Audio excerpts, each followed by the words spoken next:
नमस्कार। बजट 2025 इस विशेष कार्यक्रम में आप सभी दर्शकों का बहुत बहुत स्वागत है। मैं हूं असीम मिश्रा और मेरे साथ हैं मेरे सहयोगी Rama. Rama, good morning. Good morning और सभी दर्शकों को हमारा नमस्कार। भारत की वित्त मंत्री निर्मला सीतारमण आज सुबह 11 बजे संसद में केंद्रीय बजट पेश करेंगी।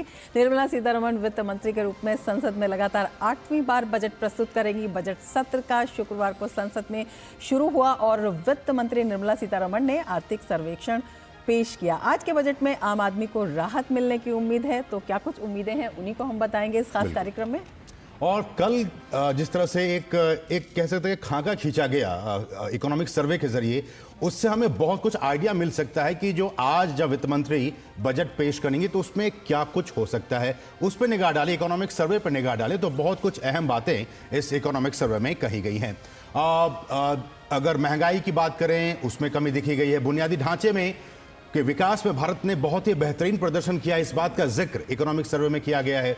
जो कोर महंगाई है उसमें भी कमी आई है बीते वर्षों में, और बीते वर्ष की बात की जाए तो, और ये 4% से नीचे है। सबसे ज्यादा जोर इस इकोनॉमिक सर्वे में एमएसएमई सेक्टर पर दिया गया और खासकर मैन्युफैक्चरिंग के विकास के लिए डी रेगुलेशन की सिफारिश की गई है, ताकि जो विकास है उसको एक बल मिल सके। साथ ही साथ ईज ऑफ डूइंग बिजनेस 2.0 का भी सुझाव दिया गया है, ताकि इससे ज्यादा से ज्यादा जो ग्रोथ है वो हम हासिल कर सके। रमा, बिल्कुल। और सबसे महत्वपूर्ण बात असीम इसमें ये कही गई है कि जिस तरह से वैश्विक उथल पुथल का दौर रहा, जिस तरह से वैश्विक चुनौतियां रही, उसमें जो भारत की अर्थव्यवस्था है वो विश्व में सबसे तेज गति से बढ़ने वाली अर्थव्यवस्थाओं में शामिल रही। इसके साथ ही जिस तरह से महंगाई दर है उस पर नियंत्रण रखा गया और जिस तरह से तमाम जो क्षेत्र हैं उनका योगदान रहा, और एक लक्ष्य के साथ आगे बढ़ रहे हैं कि 2047 तक विकसित भारत का लक्ष्य हासिल करना है। तो उसमें किस तरह से, जैसे कि हमारी अर्थव्यवस्था स्थिर गति से आगे बढ़ रही है, सबसे बड़ी बात यह है कि महंगाई नियंत्रण में है। इसके साथ ही ये भी जो सर्वेक्षण की अगर हम बात करें तो बताया गया कृषि, उद्योग, सेवा क्षेत्रों में मजबूती आई है।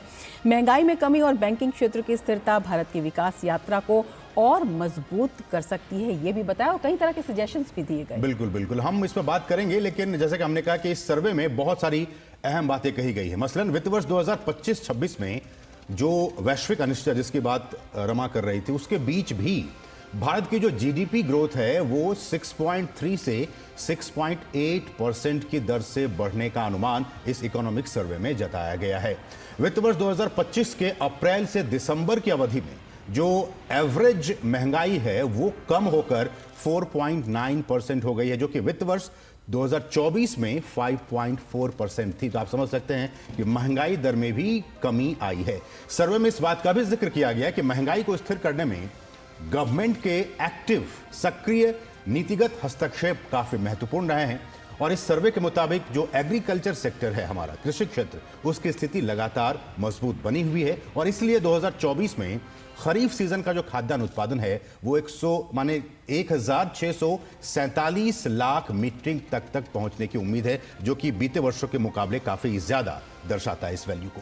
बिल्कुल। और इसके साथ ही अगर हम अन्य सेक्टर्स की बात करते हैं, जैसे कि उच्च मूल्य वाले सेक्टर हैं, बागवानी है, पशुधन है, मत्स्य पालन है, कृषि है, ये विकास के प्रमुख चालक बने हुए हैं और कृषि से तो बहुत उम्मीदें जताई जा रही हैं। कृषि के क्षेत्र में लगातार जिस तरह से जो किसान हैं, जो कृषि क्षेत्र है उसमें प्रोत्साहन दिया गया है और उसमें तमाम जो इनोवेशन की बात की गई है, अभी एआई के बारे में भी बात की जा रही है कि उससे भी कृषि को फायदा मिलेगा। तो ये तमाम चीजें हैं जिन पर सबकी नजर है। और कल अगर आपने सुना होगा वित्त मंत्री को, उन्होंने साफ तौर पे कहा कि जो एग्रीकल्चर सेक्टर है, उन्होंने फ्यूचर का इस सेक्टर कहा कि एग्रीकल्चर सेक्टर, जो इकोनॉमिक एडवाइजर थे उन्होंने कहा कि ये हमारा फ्यूचर का सेक्टर है। तो एग्रीकल्चर पे किस तरह से ध्यान है सरकार की, इस बात को आप देख सकते हैं। हम इस पर चर्चा करेंगे, लेकिन शुरुआत करना चाहेंगे सबसे पहले इस वक्त की तमाम ताजा तरीन सुर्खियों के साथ। आज आएगा मोदी सरकार के तीसरे कार्यकाल का पहला पूर्ण बजट। वित्त मंत्री निर्मला सीतारमण संसद में पेश करेंगी अपना 8वां बजट।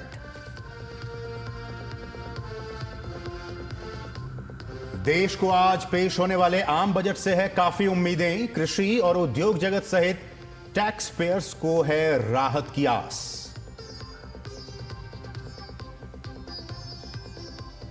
और आर्थिक सर्वेक्षण में अर्थव्यवस्था के बुनियादी तत्व मजबूत। चालू वित्त वर्ष के लिए सकल घरेलू उत्पाद में 6% वृद्धि का अनुमान।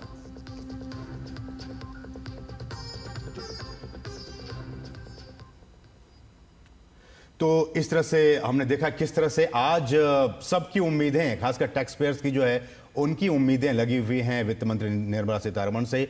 बहुत कुछ अहम बातें आज निकलकर सामने आ सकती है। और जैसा कि हम चर्चा कर रहे थे रमा, कि एग्रीकल्चर सेक्टर हो, एमएसएमई सेक्टर्स हो, इन तमाम से, डिफेंस की बात हो, युवाओं के लिए, उनके लिए किस तरह से क्या कुछ बातें हो सकती है इस बजट में, तमाम लोगों को किस तरह सेटिस्फाई करने का काम आज वित्त मंत्री की तरफ से किया जा सकता है, इस पर सबकी उम्मीद होगी। लेकिन मिडिल क्लास की सबसे बड़ी उम्मीद हर बजट से लगी होती है रमा, कि क्या इनकम टैक्स में कोई राहत मिलेगी क्या नहीं। बिल्कुल, हमारी संवाददाता भी हमारे साथ जुड़ गई हैं। श्यामा हमारे साथ मुंबई से इस वक्त जुड़ गई हैं। श्यामा, अगर आप हमसे जुड़ गई हैं तो बिल्कुल श्यामा, आपसे हम पूछना चाहेंगे किस तरह की उम्मीदें वहां से और किस तरह का माहौल आप इस वक्त देख रही हैं। जी देखिए रमा, महाराष्ट्र की बात कर लें या मुंबई की बात कर लें तो मुंबई फाइनेंशियल कैपिटल के नाम पर जानी जाती है। और उसी तरीके से आप एक ये चीज़ देखती हैं कि मार्केट्स यहाँ पर रिएक्ट करता है बजट के समय पर। अमूमन एक शनिवार को मार्केट नहीं शुरू रहते हैं, नहीं काम करते हैं, पर आज के दिन पर खासकर बजट के लिए एनएससी और बीएससी दोनों ही शुरू रहेंगे और अपना कामकाज करेंगे। तो एक ये चीज होगी कि जब बजट अनाउंस किया जाएगा तो क्या रिएक्शन आता है शेयर मार्केट का, वो देखने वाली बात होगी। अब हम जाते हैं एक्सपेक्टेशंस पर। सबसे पहले तो आपने भी टैक्स के बारे में बात की ही है। कोई भी जब बजट सुनता है तो वो सबसे पहले यही एक एक्सपेक्टेशन लगाता है, उम्मीद लगाता है कि जो टैक्स ब्रैकेट है वो हमारे हिसाब का, हमारे सहूलियत के हिसाब से बन जाए तो बहुत अच्छी चीज होगी। हर कोई जो टैक्स ब्रैकेट में आता है उनसे लेके सुपर रिच तक यही उम्मीद करते हैं कि कोई ना कोई टैक्स में उनको छूट मिले, कोई ना कोई ईज मिले। तो सबसे पहले यहाँ पर एक्सपेक्टेशंस की अगर बात कर लें तो टैक्स एग्जेम्पशंस या टैक्स जो स्ट्रक्चर है उसे थोड़ा सा सहूलियत वहां पर आ सके, ये एक उम्मीद जताई जाती है। इसके अलावा अगर हम बात करें इंडस्ट्री की, क्योंकि मुंबई में जो फाइनेंशियल कैपिटल है, काफी ज्यादा इंडस्ट्रीज भी यहाँ पर हैं और काफी ज्यादा सेक्टर्स भी यहाँ पर हैं। तो जीएसटी एक अहम मुद्दा है जो सभी जानते हैं, और रैशनलाइजेशन जीएसटी का सभी चाहते हैं कि टैक्स स्ट्रक्चर जो है जीएसटी का वो थोड़ा सा ईज किया जाए। जो सर्विसेज हैं या गुड्स हैं, तो कई सारे गुड्स एंड सर्विसेज ऐसे हैं जहां पर 18% अगर लगे हुए हैं तो वो सेक्टर्स चाहते हैं या वो जो मैन्युफैक्चरर्स हैं वो चाहते हैं कि वो उसे थोड़े कम ब्रैकेट में लाया जाए, ताकि उनके पास भी पैसे ज्यादा बचें और साथ ही वो पैसा कंज्यूमर्स के पास में भी जाए। कंज्यूमर्स के पास जब ये पैसा जाता है तो डिस्पोजेबल इनकम बढ़ता है, और हम सभी जानते हैं कि जब डिस्पोजेबल इनकम बढ़ता है तो ये सीधे इकोनॉमी को जाता है और इकोनॉमी में ग्रोथ आती है। तो ये एक तरीके से यहाँ पर कैस्केडिंग इफेक्ट होता है, बहुत अच्छी इफेक्ट होती है। इसके अलावा अगर हम बात कर लें तो एग्रीकल्चर, हेल्थ, एजुकेशन, ये सारे ऐसे सेक्टर्स हैं जहां पर लोगों ने निगाहें लगा के रखी हुई हैं, क्योंकि एग्रीकल्चर आप भी जानते हैं कि बहुत अहम सेक्टर है। और पिछले समय में भी, पिछले बजट में भी जो 4 अहम ग्रुप्स थे जहां पर महिला, युवा, किसान और गरीब, इनमें से अगर हम किसान की बात कर लें तो उनके लिए काफी ज्यादा पॉलिसीज किए गए थे, काफी ज्यादा हम कह सकते हैं एक तरीके से फंडिंग भी की गई थी, क्योंकि ये एक ऐसा एग्रीकल्चर सेक्टर है जिसे हैंड होल्डिंग की काफी जरूरत होती है। और वहीं यहाँ पर भी उम्मीद लगाई जा रही है कि काफी कुछ नया एग्रीकल्चर सेक्टर के लिए भी आएगा। और ये सिर्फ ना फंडिंग से कनेक्टेड है, बल्कि यहाँ पर टेक्नोलॉजी की अगर हम बात करें तो वो भी कनेक्टेड है। अब हम बात कर रहे हैं कि हमें नेट जीरो की तरफ बढ़ना है, हमें एक तरीके से जो कन्वेंशनल सोर्सेस हैं, डीजल, पेट्रोल, इन सब की बात कर लीजिए, उनसे अब बदल के हमें ग्रीन सोर्सेस पर जाना है, न्यू रिन्यूएबल सोर्सेस पे जाना है। तो वो सबको, टेक्नोलॉजी को आप कैसे बदलते हैं, कैसे लाते हैं देश में, या खुद के देश में कैसे बनाते हैं, तो ये सारे सेक्टर्स भी जो हैं, इनसे जुड़े हुए स्टार्टअप्स भी सेक्टर्स हैं। तो इनमें कैसे निवेश होगा, पॉलिसीज को कैसे आसान की जाएगी, ताकि लोगों के हाथ में जो पॉलिसीज आते हैं या फंडिंग आते हैं उसे कैसे उसका बेहतर प्रयोग कर सकें, और ग्रोथ में या डेवलपमेंट में उसे कैसे लगाया जाए, ये एक अहम बात होने वाली है। तो कुल मिला के सारे ही सेक्टर्स हैं जो उम्मीद लगा के बैठे हुए हैं कि उनके लिए कुछ ना कुछ आएंगे। और जैसा कि आप पहले बता चुके हैं कि निर्मला सीतारमण जी का ये 8वां बजट होगा, तो उम्मीद तो बिल्कुल यही है कि सारे सेक्टर्स को थोड़ा ही सही, लेकिन कुछ ना कुछ जरूर मिलेगा। लेकिन श्यामा, आपने जीएसटी की बात कही, आपने इनकम टैक्स की बात की, लेकिन कल का इकोनॉमिक सर्वे और इकोनॉमिक सर्वे के बाद जब पीसी को संबोधित कर रहे थे चीफ इकोनॉमिक एडवाइजर, उन्होंने साफ तौर पे कहा कि सबसे बड़ा कॉम्पिटिटर अगर आज के डेट में कोई ग्लोबली है तो वो चाइना है। और उन्होंने बहुत ही तमाम एग्जाम्पल दिया किस तरह से वो एक बहुत बड़े रोल के जो वो आगे बढ़ रहा है। हम आपसे आएंगे, आप पे शामा हमारे साथ बने रहिए। हमारे साथ हम कुछ रिएक्शंस दिखाना चाह रहे हैं आप ही के मुंबई से। तो देश की आर्थिक राजधानी मुंबई में भी लोग इस बजट का काफी बेसब्री से इंतजार कर रहे हैं।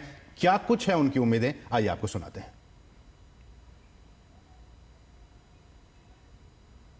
महिलाओं के लिए ऐसे भी एवरी ईयर देते हैं कंसेशन, लेकिन ओवरऑल के लिए स्लैब्स में सैलरीड पीपल के लिए कोई चेंज नहीं हो रहा है।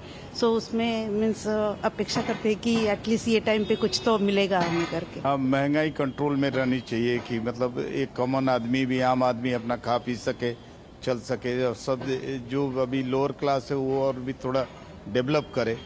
जैसे कि मतलब अभी रोड का और इसका सबसे अच्छा हो गया। इस टाइप का अगर बजट में भी रहता कि मतलब कॉमन आदमी आराम से खा सके, अपना परिवार चला सके, that will be much better.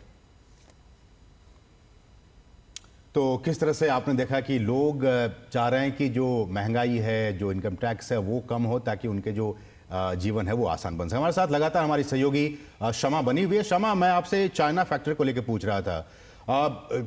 इस चाइना फैक्टर के जरिए जिस बात का जिक्र चीफ इकोनॉमिक एडवाइजर कर रहे थे कि हमें किसी भी हाल में अपने मैन्युफैक्चरिंग को बढ़ाना है और मैन्युफैक्चरिंग को बढ़ाने के लिए एमएसएमई सेक्टर को काफी मजबूत बनाने की जरूरत है। आपकी प्रतिक्रिया, एमएसएमई सेक्टर इस बजट से क्या कुछ उम्मीदें बनाए रखा है? देखिए, हम चाइना की बात अगर कर लें तो कई सारे सेक्टर्स में चाइना से हम एक तरीके से एक इंस्पिरेशन ले सकते हैं, उन्हें एक पॉजिटिव नज़रिए से भी देख सकते हैं, क्योंकि मैन्युफैक्चरिंग की भी बात कर लीजिए और कई सारे ऐसे सेक्टर्स हैं जिसमें मैन्युफैक्चरिंग जो होता है, स्टील की बात कर लीजिए या टेक्नोलॉजी की बात कर लीजिए, चाइना बहुत आगे रहता है और ये मार्जिन 19-20 का फर्क नहीं होता, काफ़ी ज़्यादा फर्क होता है। भारत को काफ़ी कुछ सीखने की ज़रूरत है यहाँ पर। भारत, अगर हम बात कर लें मैन्युफैक्चरिंग में, तो स्टील की ही बात कर लीजिए, तो भारत जिस तरीके से आगे बढ़ रहा है स्टील मैन्युफैक्चरिंग में और अन्य सेक्टर्स में भी, यहाँ पर हमें सेल्फ रिलायंस की तरफ हम बढ़ रहे हैं, क्योंकि हम 2047 तक एक विकसित भारत, विकसित देश बनना चाह रहे हैं। तो यहाँ पर मैन्युफैक्चरिंग को बढ़ाने की, उसे गति देने की काफ़ी ज़्यादा ज़रूरत है। अब जब हम बात करते हैं एमएसएमई की और जब ये मध्यम और लघु उद्योग की बात करते हैं, तो यहाँ पर R&D का काफ़ी ज़्यादा महत्व होता है जी। और आपने अगर देखा होगा कि यही इकोनॉमिक सर्वे में डीरेगुलेशन की भी बात की है। अगर हम एमएसएमई को भी उससे कनेक्ट कर लें या स्टार्टअप्स को उससे कनेक्ट कर लें, तो एक तरीके से हम आपको एग्जांपल बताना चाहेंगे। अभी कुछ दिन पहले एक मनस्तु स्टार्टअप, स्पेस का स्टार्टअप है ये, उसका हम स्टोरी कर रहे थे, जो पिछले दिसंबर में 2024 में उन्होंने अपने एक ग्रीन हाइड्रोजन जो प्रोपेलर है, फ्यूल है, उसका उन्होंने प्रक्षेपण किया इसरो के साथ में ही, और वो सक्सेसफुल रहा। तो जो छोटे स्टार्टअप्स हैं उनके पास में आज ऐसा एक चांस है, अपॉर्चुनिटी है, जो इसरो में कई सालों के बाद में, कई डिकेड्स के बाद में जो एक्सपीरियंस मिलता है, वो स्टार्टअप्स अभी ही कर सकते हैं। और ये स्टार्टअप को, इनोवेशन को, ये जो इकोसिस्टम मिला है, वो इसी वजह से है कि R&D हमारे यहाँ बेहतर हुआ है, फंडिंग हमारे यहाँ पे बेहतर हुआ है, पॉलिसीज चेंज हुए हैं। तो इसी तरीके से अगर हम एमएसएमई की बात कर लें, तो यहाँ पर कई सारे ऐसे सेक्टर्स हैं, और एमएसएमई को तो कहा भी जाता है कि ये तो हमारी बैकबोन है, हमारी रीढ़ की हड्डी है ये। मैन्युफैक्चरिंग की भी बात कर लीजिए, क्योंकि भले ही इन्हें हम मध्य और लघु उद्योग कहते हैं, लेकिन इनका जो ये आंकड़ा है कंट्रीब्यूशन का, वो काफ़ी बड़ा है। और जो बड़े सेक्टर्स होते हैं या बड़े जो इंडस्ट्रीज होते हैं, उनको काफ़ी ज़्यादा कंट्रीब्यूट करता है ये, और देश चलाने में भी काफ़ी ज़्यादा कंट्रीब्यूट करता है। तो एमएसएमई सेक्टर जो है काफ़ी ज़्यादा उम्मीद लगा के बैठा हुआ है, पॉलिसीज़ के भी हिसाब से, साथ ही इन्वेस्टमेंट के हिसाब से भी। कई सारे हमने पॉलिसीज़ देखे पिछले कुछ बजट्स में, अगर आप सागरमाला की बात कर लें या गति शक्ति की बात कर लें, तो इस तरीके से कई सारे ऐसे पॉलिसीज़ हैं जो पूरी तरीके से मल्टी मॉडल होते हैं और सभी को कनेक्ट करते हैं। इसकी वजह से सभी सेक्टर्स को जो भी कनेक्टेड होते हैं, उससे डायरेक्टली या इनडायरेक्टली सभी कनेक्टेड होते हैं, उनको काफी फायदा होता है और इसी तरीके से एमएसएमई को बढ़ावा यहाँ पर मिल सकता है। बिल्कुल श्यामा, आप हमारे साथ बने रहिए। हमारे साथ हमारे अन्य संवाददाता भी इस वक्त जुड़ चुके हैं। हमारे साथ निशांत राय इस वक्त जुड़े हुए हैं, जो वित्त मंत्री के रेजिडेंस के बाहर हैं। शैलेंद्र मिश्रा हमारे साथ नॉर्थ ब्लॉक से जुड़े हुए हैं। निशांत, आपके पास आना चाहेंगे और आपसे जानना चाहेंगे, सबकी नजरें लगी रहती हैं कि कब वित्त मंत्री निकलती हैं और वो रवाना होती हैं, क्या कुछ प्रोटोकॉल होता है और क्या कुछ जो है पूरी प्रक्रिया रहती है, वो हम आपसे समझना चाहेंगे। देखिए, सबसे पहले वित्त मंत्री यहाँ से लगभग 8:30 और 8:45 के आसपास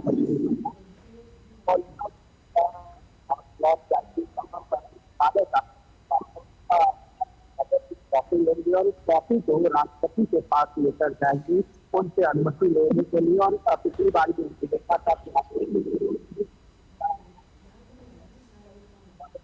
दही खिलाकर एक तरीके से स्वागत किया था, आशीर्वाद दिया था बजट को लेकर, और उसके बाद जो वित्त मंत्री हैं वो वहां से जो है वापस सदन आएंगे और लगभग 11 बजे के आसपास सदन के पटल पर ये बजट जो है वो रखा जाएगा। यानी कि 11 बजे भारत का जो है ये मोदी 3.0 का पहला पूर्ण बजट पेश किया जाएगा। और इस बजट से सभी की उम्मीदें हैं, खासकर कहा यह जा रहा है कि 2047 के विकसित भारत का जो संकल्प है प्रधानमंत्री नरेंद्र मोदी का, उसमें इस बजट की भूमिका महत्वपूर्ण रहेगी। इंफ्रास्ट्रक्चर की बात की जाए, सर्विस की बात की जाए, इस बजट में ये तमाम चीजें देखने को मिलेंगी और किस तरीके से 2047 तक भारत को गति देनी है, उस गति का आधार ये बजट बनेगा।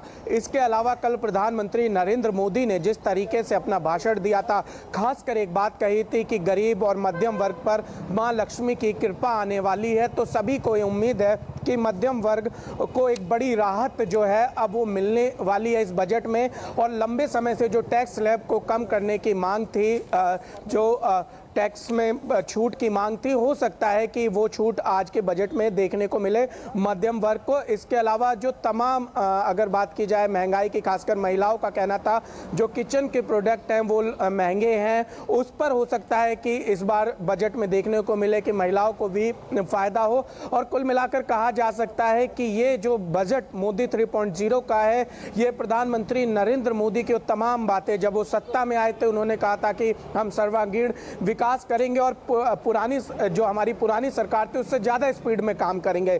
तो इस बजट में वो सारी चीजें रिफ्लेक्ट होंगे जब वित्त मंत्री निर्मला सीतारमण 11 बजे सदन के पटल पर इस बजट को रखेंगी। और जब बजट आपसे ये जानना चाहेंगे अभी फिलहाल वहां पर क्या हलचल है, वित्त मंत्री कितने बजे निकलेंगी? देखिए, सबसे पहले मैं आपको दिखाना चाहूंगा कि इस समय हम वित्त मंत्री के रेजिडेंस पर मौजूद हैं। कैमरा पर्सन से कहना चाहूंगा कि एक बार कैमरे को जूम करें और यहां पर सुबह से ही पत्रकारों का जमावड़ा लग चुका है और इस समय आप देख सकते हैं कि सभी इंतजार कर रहे हैं कि वित्त मंत्री कब निकले। हालांकि अधिकारियों का जो पहुंचने का सिलसिला है वो वित्त मंत्री के आवास पर शुरू हो चुका है।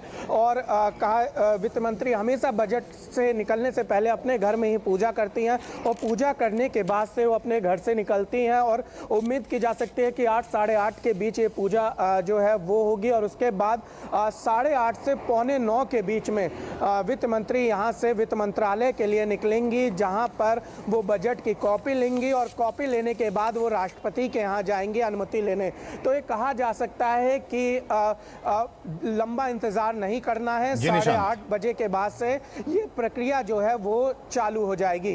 ठीक, हमारे साथ बने रहिए निशांत। हम अब रुक करेंगे सीधे नॉर्थ ब्लॉक का। हमारे सहयोगी शैलेंद्र मिश्र इस वक्त आपको टीवी स्क्रीन पर नजर आ रहे होंगे। शैलेंद्र, आपका स्वागत है इस विशेष कार्यक्रम में। और जैसा कि निशांत कह रहे थे, कल प्रधानमंत्री ने भी कहा कि मिडिल क्लास पर मां लक्ष्मी की कृपा बनी रहे। उसके बाद से प्रधानमंत्री के इस बयान के बाद से जो मिडिल क्लास है उसको बहुत सारी उम्मीदें अब बढ़ गई हैं इस बार के बजट से। आप कैसे देखते हैं प्रधानमंत्री के इस बयान को, और क्या वाकई जो टैक्स स्लैब है उसमें कुछ कमी दिख सकती है? मिडिल क्लास को किस तरह से हम राहत पहुंचा सकते हैं, जो सरकार है वो राहत पहुंचा सकती है? असीम, मैं संसद भवन परिसर के बाहर हूँ। हमारे सहयोगी अब से एक जुड़ेंगे नॉर्थ ब्लॉक से। देखिए, जब भी बजट पेश होना होता है, खासतौर पर मीडिया में और टीवी मीडिया में, मिडिल क्लास और जो आयकर है उसके स्लैब को लेकर सबसे ज़्यादा चर्चा होती है। प्रधानमंत्री नरेंद्र मोदी ने मीडिया को संबोधन में बजट सत्र की शुरुआत से पहले कहा कि मां लक्ष्मी की कृपा गरीब और जो मध्यम वर्ग है उस पर विशेष कृपा हो, इसकी वो प्रार्थना करते हैं। तब से लगातार कयास लगाए जा रहे हैं। देखिए, बहुत महत्वपूर्ण यह है कि 2047 का विकसित भारत का एक लक्ष्य सामने रखने वाला, एक विजन सामने रखने वाला ये बजट होने वाला है। ये उम्मीद जताई जा रही है। तो उसमें एक तरफ इमीडिएट राहत की बात है, यानी तत्काल राहत तो सबसे पहले बात आती है कि क्या आयकर के स्लैब में कोई बड़ा बदलाव होगा, जिसकी बहुत चर्चा हो रही है कि ऐसा कोई बड़ा फैसला लिया जा सकता है। हमें देखना होगा कि क्या वो एक बड़े राहत के तौर पर मिडिल क्लास के लिए और मध्यम वर्ग के लिए एक राहत का पिटारा लेकर ये बजट आएगा। क्योंकि अक्सर हम देखते हैं कि हेडलाइन हो या चर्चा हो बजट पूर्व बजट के बाद, उस पर बड़ी चर्चा होती है कि कितनी बचत हुई, कितना फायदा हुआ, लेकिन ये बजट सिर्फ आयकर में छूट होगी या इसको लेकर चर्चा करना, इससे आगे जाकर चर्चा करना जरूरी है। आप एमएसएमई की बात कर रहे थे, स्ट्रक्चरल रिफॉर्म की ओर हम आगे बढ़ रहे हैं, चीन से कंपटीशन है, श्यामा बता ही रही थी, तो उसमें क्रेडिट कैसे आसानी से मुहैया हो, उनको जल्दी भरपाई कैसे हो, स्ट्रक्चरल रिफॉर्म पर सरकार आगे बढ़ रही है। दूसरी बात यह है कि आप देखिए कि जिस स्ट्रक्चरल रिफॉर्म की बात हो रही है उसमें वो अलग अलग सेक्टर में कैसे हम ईज ऑफ डूइंग बिजनेस को और आगे ले जा सकते हैं, क्योंकि केंद्र स्तर पर बहुत कुछ प्रयास हो चुका है, राज्य स्तर पर होना। जीएसटी काउंसिल बनने के बाद अप्रत्यक्ष करों के मोर्चों पर बहुत कुछ ऐलान बजट में नहीं होता है, तो वो एक चर्चा जो करना, वो देखें कि बहुत कुछ जीएसटी काउंसिल पे छोड़ दिया जाता है। लेकिन सबकी निगाहें, जब प्रधानमंत्री ने कल इस तरह से कहा है और उसके बाद पिछले एक महीने से चर्चा भी हो रही है कि बहुत बड़े ऐलान क्या हो सकते हैं महिलाओं को राहत देने के लिए, चूंकि अक्सर जब बात होती है तो आयकर की जो छूट होती है या फिर कुछ विशेष योजना का ऐलान किया सकता है, इस बात पर चर्चा हो रही है। बिल्कुल, जो चर्चा भी है, उम्मीदें भी हैं और सबकी नज़र भी इस पर लगी हुई है और उसकी जानकारी भी हम पल पल की देते रहेंगे। लेकिन अब हम आपको ये बता देंगे, केंद्रीय वित्त मंत्री निर्मला सीतारमण लगातार 8वीं बार बजट पेश करके एक नया रिकॉर्ड बनाने वाली हैं। ऐसे में लोगों को आने वाले बजट से क्या कुछ उम्मीदें हैं, ये दिखाते हैं।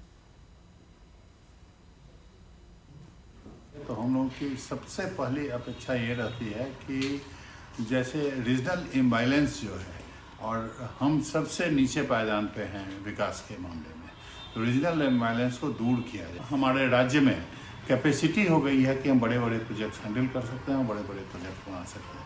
मुझे उम्मीद है कुछ न कुछ इसमें होगा। भारत सरकार या वित्त विभाग, भारत सरकार के वित्त विभाग, प्रधानमंत्री सबों से अपील कर रहे हैं कि कम से कम यहाँ पर 50,000 करोड़ से ज़्यादा की राशि स्टेप बाय स्टेप हम लोगों को दिया जाए, ताकि डिफरेंट सेक्टर में इंफ्रास्ट्रक्चर का हम लोग निर्माण कर सकें।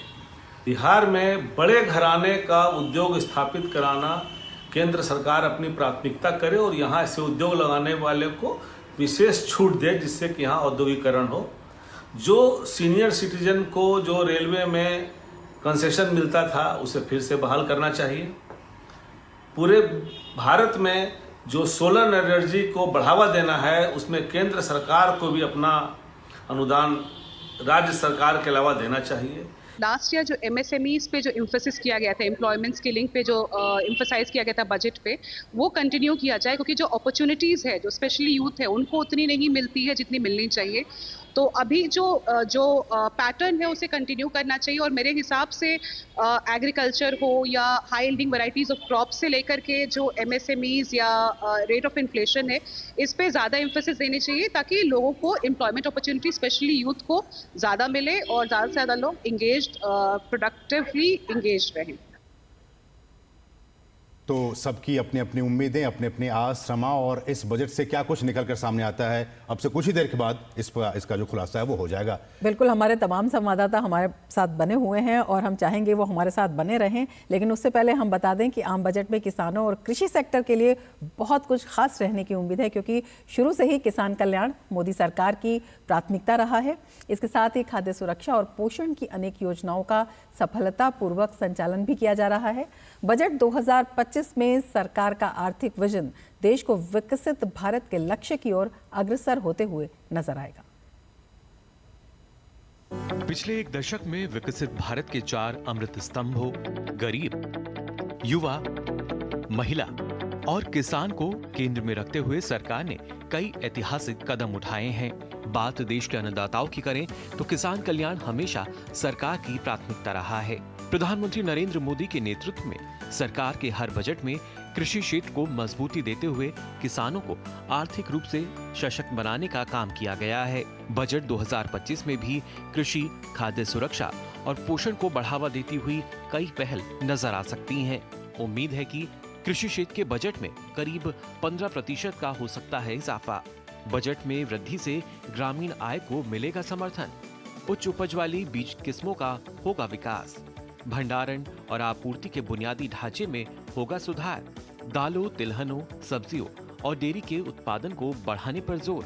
2030 तक कृषि निर्यात को बढ़ाकर $80 बिलियन करना। इसके साथ ही बजट में सब्सिडी वाले कृषि ऋणों की सीमा बढ़ाई जाएगी और फसल बीमा कवरेज का विस्तार किया जा सकता है। बजट 2024 और 25 में केंद्र सरकार ने कृषि क्षेत्र के लिए 1,51,851 करोड़ का व्यय तय किया था। साथ ही अनेक योजनाओं का सफलतापूर्वक क्रियान्वयन किया जा रहा है। सरकार कृषि क्षेत्र को मजबूत करने और अपने नागरिकों के लिए खाद्य सुरक्षा और पोषण सुनिश्चित करने के लिए लगातार प्रयासरत है। ऐसे में इस बार भी वित्त मंत्री के पिटारे से इन क्षेत्रों के लिए बहुत कुछ खास रहने की उम्मीद है। Bureau report, DD news. तो ये कुछ अहम बातें आपने देखी। और वैश्विक आर्थिक महाशक्ति बनने की दिशा में भारत में जिस बात का जिक्र हम सभी कर रहे हैं कि मैन्युफैक्चरिंग को बढ़ावा दिया जा रहा है। कई सेक्टर्स में बढ़ते निवेश से देश के निर्यात को भी काफी बूस्ट मिला है। देश के जो व्यापारी वर्ग हैं उनको भी बजट से बहुत सारी उम्मीदें हैं और पिछले बजट में देश के मैन्युफैक्चरिंग और एक्सपोर्ट सेक्टर को मजबूत करने के लिए सरकार का क्या कुछ विजन था, इस पर इस रिपोर्ट का ये देखते हैं। देश में उत्पादन को बढ़ावा देने के लिए सरकार की PLI स्कीम के तहत इलेक्ट्रॉनिक्स विनिर्माण में तेजी आई है और भारत से निर्यात होने वाली चीजों में स्मार्टफोन दूसरे नंबर पर पहुंचा है। PLI स्कीम की सफलता को देखते हुए उम्मीद की जा रही है कि अन्य क्षेत्रों में भी उत्पादन लिंक्ड प्रोत्साहन योजनाओं का विस्तार हो सकता है। विद्युत ट्रांसफार्मर और संबंधित घटकों के निर्यात में भी प्रगति देखने को मिली है। 2023 में भारत वैश्विक निर्यात बाजार में एक प्रमुख देश के रूप में उभरा है। पेट्रोलियम क्षेत्र में बढ़ते निर्यात से भारत ने वैश्विक बाजार में 12% से ज्यादा की हिस्सेदारी हासिल की है। इस महत्वपूर्ण उछाल ने भारत को दूसरे सबसे बड़े वैश्विक निर्यातक के स्थान पर पहुंचा दिया है। उम्मीद है कि सरकार केंद्रीय बजट 2025-26 में स्थानीय विनिर्माण को बढ़ावा देने वाली नीतियों को शामिल कर सकती है। कुछ वस्तुओं पर GST कम करने की भी संभावना जताई जा रही है। इसके साथ ही ऑटोमोटिव उद्योग, EV और चार्जिंग इंफ्रास्ट्रक्चर और सेवा केंद्रों को मजबूत करने के लिए सरकार वित्त पोषण कर सकती है। पिछले बजट की बात करें तो बजट 2024-25 में केंद्र सरकार ने राष्ट्रीय औद्योगिक गलियारा विकास कार्यक्रम के अंतर्गत 12 औद्योगिक पार्क परियोजनाओं को मंजूरी दी। मुद्रा ऋण तरुण श्रेणी के अंतर्गत सीमा को 10 लाख से बढ़ाकर 20 लाख रुपए कर दिया गया। 100 करोड़ तक के गारंटी कवर के साथ हर आवेदक को अलग से तैयार स्वयं वित्तीय गारंटी कोष प्रदान किया जाना तय किया गया। MSME क्षेत्र में बहुउत्पाद खाद्य वितरण इकाइयां स्थापित करने के लिए वित्तीय सहायता दी गई। वहीं भारतीय चमड़ा और वस्त्र उत्पादों के निर्यात को बढ़ावा देने के लिए स्पेंडेक्स यार्न की मैन्युफैक्चरिंग के लिए इस्तेमाल होने वाले MDI पर मूल सीमा शुल्क को भी घटाया गया। पिछले बजट में MSME और पारंपरिक कारीगरों को अंतर्राष्ट्रीय बाजारों में अपने उत्पादों को बेचने में सक्षम बनाने के लिए PPP मोड में ई-कॉमर्स निर्यात केंद्र स्थापित किए गए। भारत के सी फूड निर्यात को बढ़ावा देने के लिए भी कदम उठाया गया। वहीं केंद्र सरकार ने MSME के लिए 5,000 करोड़ रुपए का निर्यात विकास कोष और भारतीय निर्यातकों को अंतर्राष्ट्रीय बाजारों में प्रवेश करने में मदद करने के लिए वित्तीय सहायता दी। Bureau report, DD news. तो ये मैन्युफैक्चरिंग सेक्टर की बात थी और अब हम बताते हैं कि क्या कुछ बजट पर फोकस रहने वाला है, क्या कुछ प्रोमिनेंट सेक्टर रहेंगे और क्या कुछ पिछले बजट में फोकस किया गया था। आंचल हमारी सहयोगी हमारे साथ जुड़ चुकी है। आंचल, आपके पास आना चाहेंगे। शुक्रिया रमा और असीम। और कहते हैं कि नित्य नया नूतन चिर पुरातन, यानी बात हम आज के आम बजट की तो करेंगे ही, लेकिन पिछला बजट जो था वो किस तरह से युगांतकारी रहा, ज्ञान के उन 4 स्तंभों के लिहाज से, उस पर भी होगी बात। बजट यानी कि आसान भाषा में उसे आप तक पहुंचाना, यही DD न्यूज़ का माध्यम है और इस बार हम सहारा ले रहे हैं तकनीक का। तो देखिए, बजट 2025 की जब हम बात करते हैं तो बजट 2024-25 की जो बड़ी बातें हैं एक बार वो आपके साथ साझा करते हैं। विकसित भारत के लिए रखा गया था 9 सूत्रीय रोड मैप, यानी वो 9 बड़े पॉइंटर्स जिसका रोड मैप रखा गया था सरकार द्वारा। एक एक करके आपको समझाएंगे। रोजगार, कौशल, एमएसएमई, गरीब, किसान, युवा, महिलाओं को लेकर प्राथमिकता साफ तौर पर बजट में नजर आई और तमाम आवंटन किए गए। हमने उन आवंटनों में देखा कि कैसे युगांतकारी बदलाव किया गया इन 4 जातियों के लिहाज से। हमेशा से प्रधानमंत्री का ये विचार रहा है कि रिफॉर्मिस्ट बजट लेकर आना चाहिए, ना कि पॉपुलिस्ट। नौकरी पेशा लोगों को आयकर में बड़ी राहत दी गई थी। अब देखिए, बजट आए और टैक्स स्लैब की बात ना हो, सैलरीड क्लास की बात ना हो, ऐसा कैसे हो सकता है? लेकिन बड़ी राहत दी थी। और सबसे अहम बात यहाँ पर यह थी कि आपके पास दोनों टैक्स रिजीम, जो ओल्ड है या न्यू है, आपके पास विकल्प था कि आप किस में जाना चाहते हैं। आंध्र प्रदेश, बिहार को बड़ा तोहफा दिया गया था। अब आप सोचेंगे कैसे?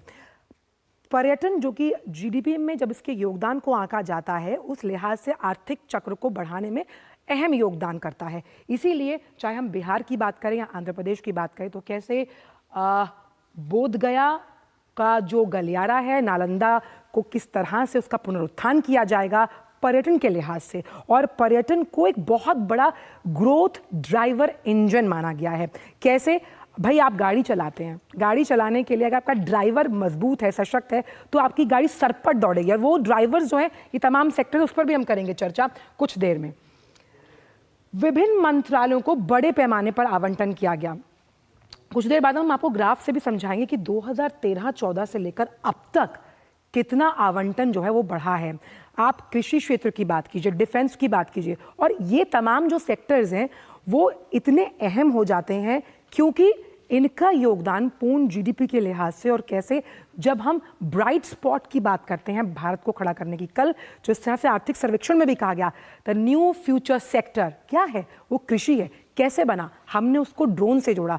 हमने आपको 167 वो किस्में बताई फसलों की जो क्लाइमेट रिजिलियंट है। भाई, आपको पता लग जाएगा कि अगर गर्मी है, शुष्क मौसम है, तो कौन सी फसल आपको उगानी है, और इसके लिए तमाम आवंटन किए गए। चाहे हम सॉइल हेल्थ कार्ड्स की बात ले लें, हम कुसुम पंप योजना की बात कर लें, ये तमाम ऐसे आवंटन इन योजनाओं पे खर्च किए गए ताकि इन सेक्टर्स को बढ़ावा मिले। तो ये मंत्रालय तमाम थे जिन पर बड़े पैमाने पर आवंटन किया गया। अब देश के पूर्वी राज्यों के विकास के लिए पूर्वोदय स्कीम की घोषणा की गई, यानी लुक ईस्ट पॉलिसी। और इस पॉलिसी को सरकार ने बहुत ज़्यादा सीरियसली लिया। कैसे जो दूर दराज के इलाके हैं उनकी कनेक्टिविटी को बेहतर बनाया जाए, डिजिटल इंफ्रास्ट्रक्चर के लिहाज से हम कैसे बेहतर बना सकते हैं, इस पर खास फोकस रहा।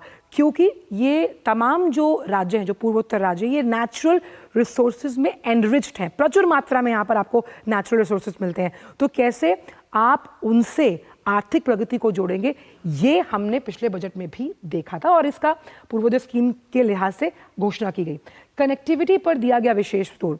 प्रधानमंत्री हमेशा कहते हैं कि हम बात करते हैं हाईवेज, हम बात करते हैं हाईवेज, और ये जो हाईवेज जो है ना, ये आपकी आर्थिक चक्र को कैसे आगे लेकर जाते हैं, ये सबसे बड़ा वाहक है।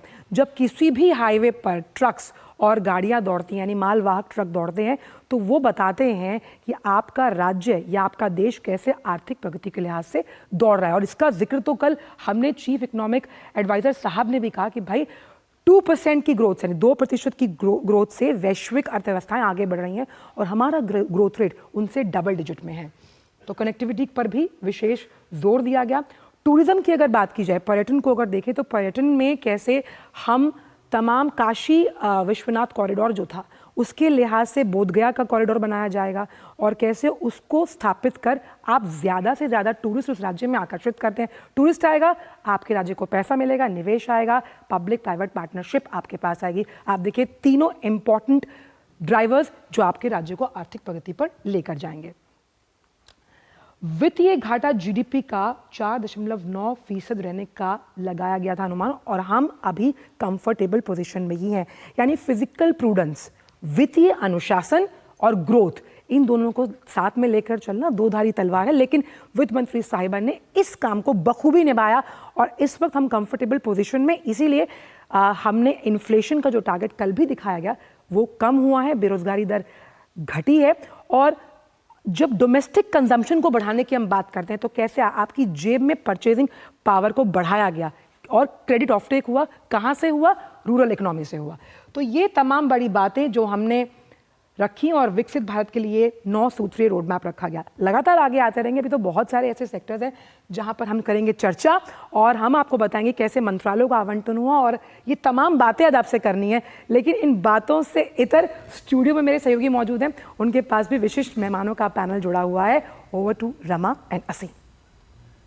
बहुत बहुत शुक्रिया आंचल, इन तमाम बड़ी बातों को हम तक पहुंचाने के लिए। क्या कुछ पिछले बजट में और इस बजट में, क्योंकि अब सबकी उम्मीदें अब से कुछ ही देर के बाद हम आपको लगातार बता भी रहे हैं कि कितनी देर के बाद ये जो बजट है वो संसद में पेश किया जाएगा रमा।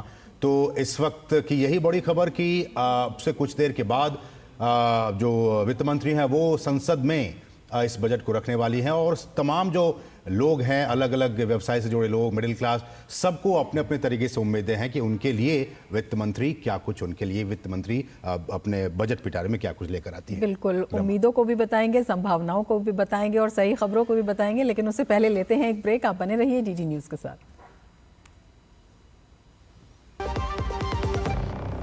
जब धरती चीर कर निकलता है लोहे का पत्थर और मिलता है मोंगिया के जोश से, फिर तपता है, पिघलता है और बनता है फौलाद। अब होता है सरिया सारी खूबियों के साथ। मोंगिया स्टील, मजबूत देश का मजबूत सरिया। हमारा डेजर्ट आ गया पर हमारी चैंपियन नहीं आई अब तक। बिल भरने के पहले तो आएगी ना। सुगंध, क्या हो रहा है? बिल हो रहा है। चल अपना कार्ड दे। पिन दे।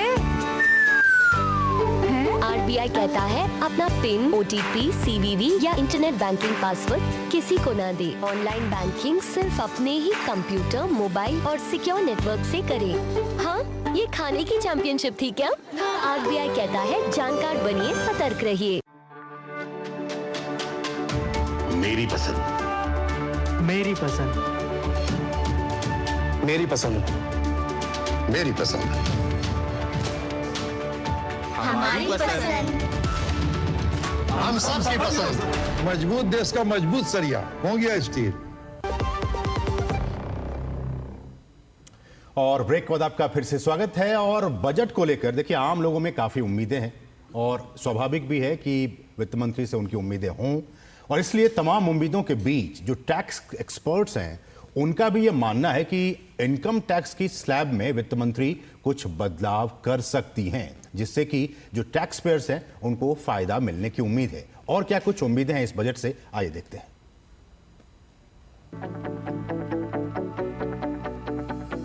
बजट के साथ हर किसी की उम्मीदें जुड़ी रहती हैं। संसद में जब वित्त मंत्री निर्मला सीतारमण बजट पेश कर रही होंगी, टैक्स पेयर्स की नजरें भी उनकी तरफ रहेंगी। इस बार टैक्स पेयर्स को बजट से काफी उम्मीदें हैं। माना जा रहा है कि टैक्स पेयर्स को कई तरह की राहत दी जा सकती है। टैक्स छूट से लेकर इनकम टैक्स स्लैब में बदलाव किया जा सकता है। हालांकि 2024 और 25 के बजट में वेतनभोगी कर्मचारियों और पेंशन भोगियों को लाभ पहुंचाने के लिए आयकर व्यवस्था में कई बदलाव किए गए। वेतनभोगी कर्मचारियों को महत्वपूर्ण लाभ प्रदान करने के लिए नई कर व्यवस्था दर संरचना को संशोधित किया गया, जिससे आयकर में 17,500 तक की बचत होगी। सभी वर्ग के निवेशकों के लिए एंजल टैक्स को खत्म करने का प्रस्ताव रखा गया। वहीं बजट में स्टैंडर्ड डिडक्शन की लिमिट को बढ़ाए जाने की उम्मीद है। एटीसी के तहत कटौती को बढ़ाने की मांग काफी टैक्स पेयर कर रहे हैं, जिससे कर व्यवस्थाओं में सुधार और राहत की उम्मीद लगाई जा रही है। कर के मोर्चे पर देश में पारदर्शी टैक्स स्ट्रक्चर और टैक्स छूट के विस्तार के साथ ही आगामी बजट में देखना होगा आम लोगों की कितनी उम्मीदें पूरी होती हैं। लेकिन इतना तो तय है, इस बजट में सरकार की तरफ से विकसित भारत के आर्थिक विजन की झलक नजर आएगी। Bureau report, DD news.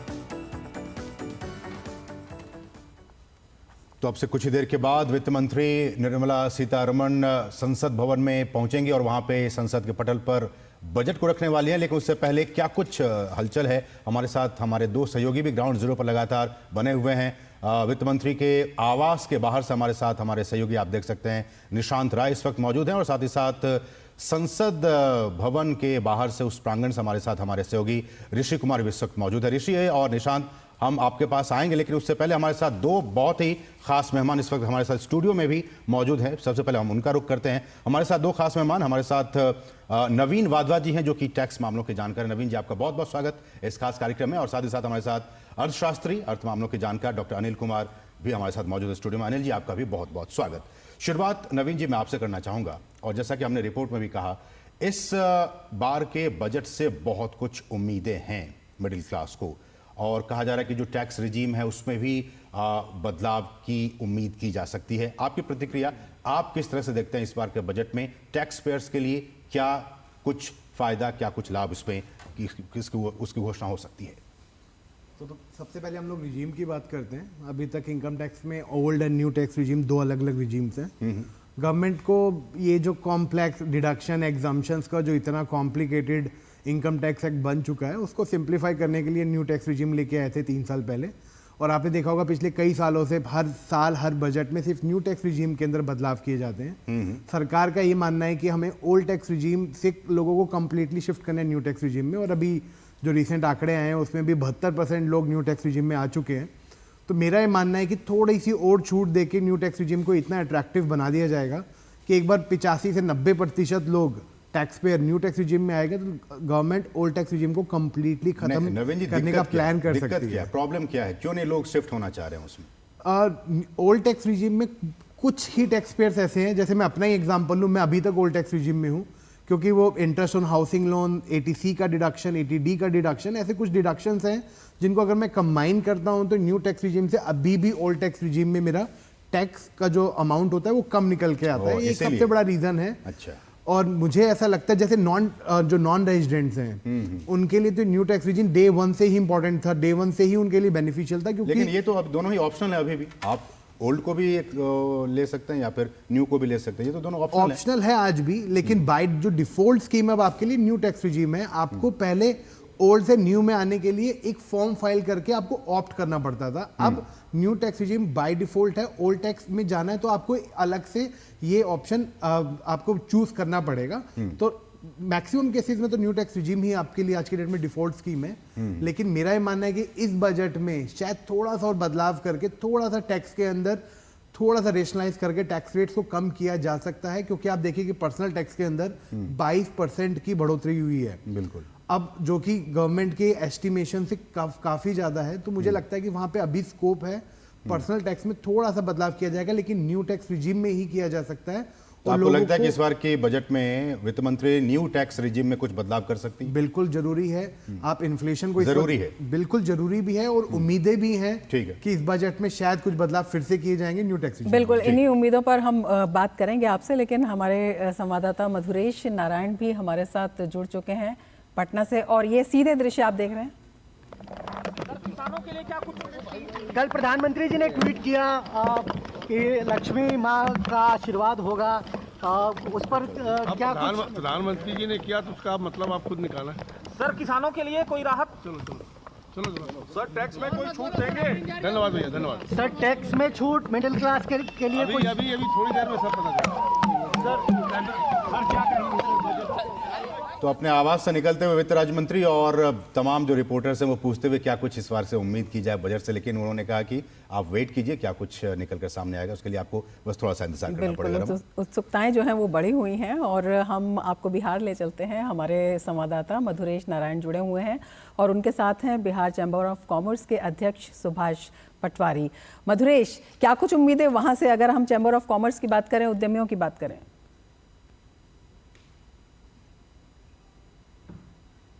University और हाई डैम की मांग सबसे ज्यादा की जा रही है। हालांकि पिछले बार जो केंद्र सरकार ने बिहार के लिए झोली खोली थी, लेकिन इस बार इंडस्ट्रीज की भी जो डिमांड है वो थोड़ी अलग सी है। गया में इंडस्ट्रियल कॉरिडोर की स्थापना की जा रही है, और ऐसे ही इंडस्ट्रियल कॉरिडोर और जगहों पर बनाए जाने की मांग की जा रही है। सुभाष पटवारी जी हैं, क्या कुछ डिमांड है सर इस बार, क्या एक्सपेक्टेशन? हम लोग के बिहार में पर कैपिटा इनकम देश की एवरेज पर कैपिटा इनकम से कम है।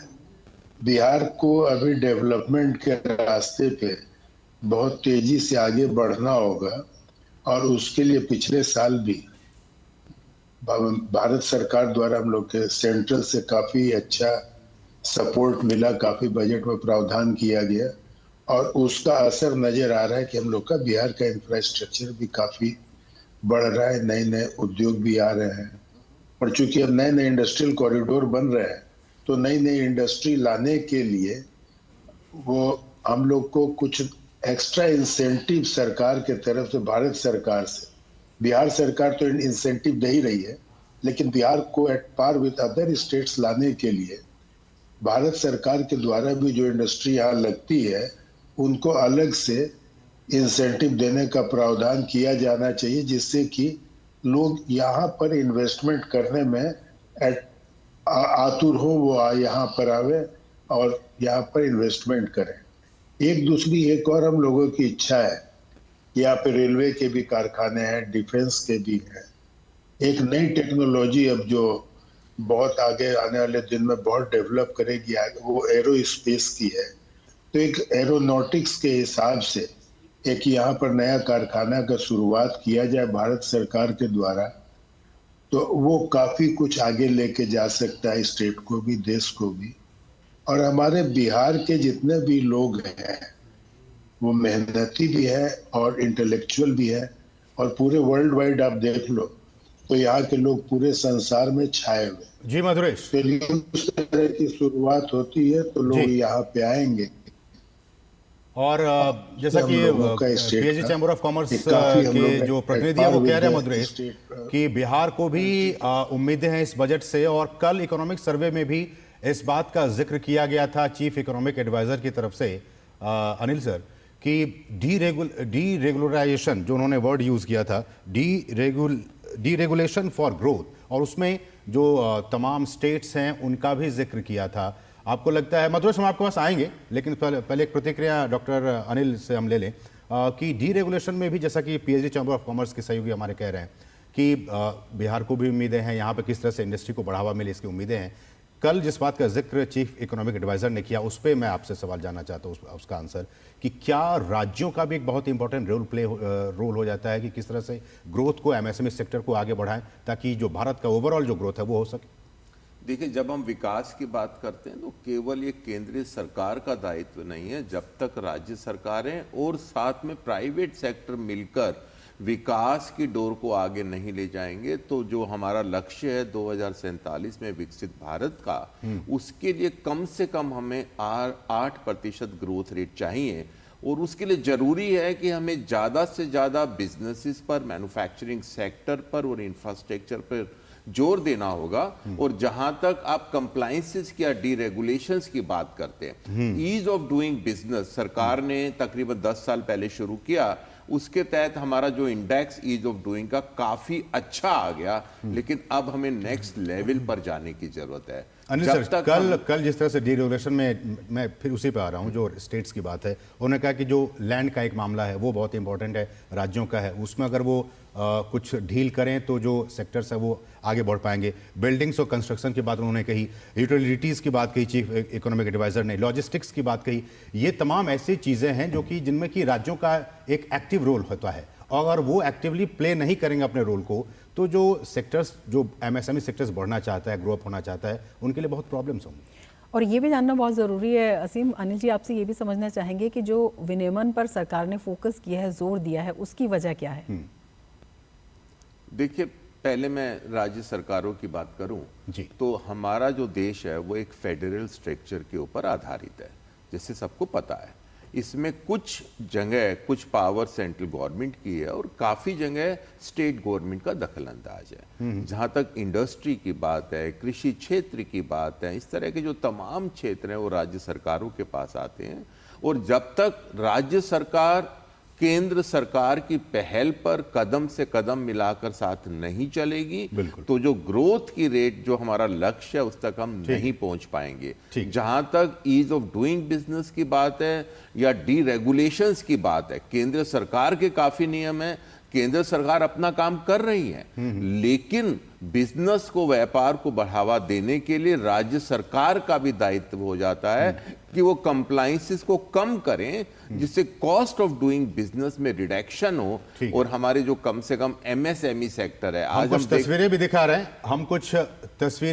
रहे हैं, किस तरह से जो पंकज चौधरी एमओएस है, minister of states finance ministry में, वो संसद भवन पहुंच चुके हैं। आपसे कुछ ही देर के बाद वहां पे सारी चीजें होंगी, केंद्रीय कैबिनेट की बैठक होगी जिसमें उसको मंजूरी दी जाएगी। ये तमाम चीजें होंगी, हम आपको दिखाएंगे। लेकिन हमारे साथ हमारे सहयोगी ऋषि कुमार भी बने हुए हैं विजय चौक से। ऋषि, हमने देखा पंकज चौधरी पहुंच चुके हैं, क्या कुछ हलचल आप वहां पे देख पा रहे हैं?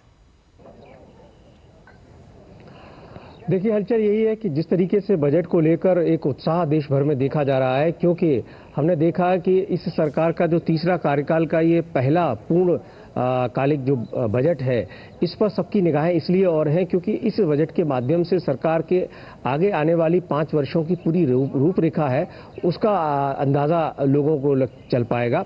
और तमाम उम्मीदें, तमाम लोगों की आकांक्षाएं बजट से जुड़ी हुई हैं, क्योंकि तीसरी बार सरकार में आने के बाद अब बहुत सारे ऐसे सेक्टर्स हैं जहां पर उम्मीदें ज़्यादा जगी हैं। खासतौर से जो मध्यम वर्ग है उस वर्ग के बीच में ये उम्मीदें ज़्यादा हैं कि उन्हें कम से कम टैक्स स्लैब है या उनकी जेब में ज़्यादा से ज़्यादा पैसा आएगा तो मार्केट में भी पैसा वो सर्कुलेट करेगा।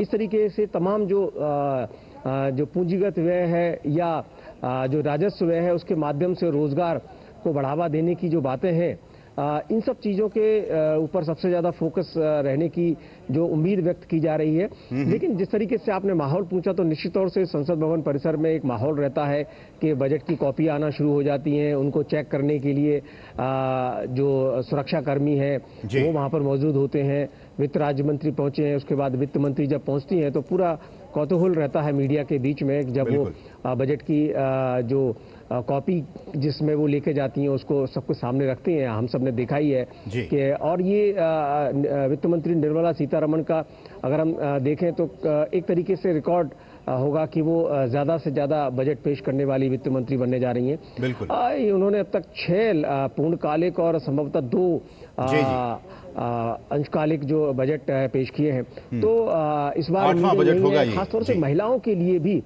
महिलाओं के लिए भी जो उम्मीद व्यक्त की जा रही है। कल हमने प्रधानमंत्री को भी सुना था बजट सत्र की शुरुआत से पहले उन्होंने जो संकेत दिए थे कि तो उस पर भी सबकी नजरें हैं कि महिलाओं के लिए किस तरीके से क्या कोई योजना आती है, किस तरीके से आपके पास आएंगे और इस पे भी आपसे विस्तार से बातचीत करेंगे। लेकिन एक थोड़ा सा करेक्शन मैं ये कर दूं कि वित्त राज्य मंत्री संसद भवन नहीं बल्कि वो वित्त मंत्रालय नॉर्थ ब्लॉक पहुंचे हैं और वहां पे तमाम चीजें हैं इस बजट को फाइनल को अंतिम रूप देने की प्रक्रिया में वो शामिल होंगे।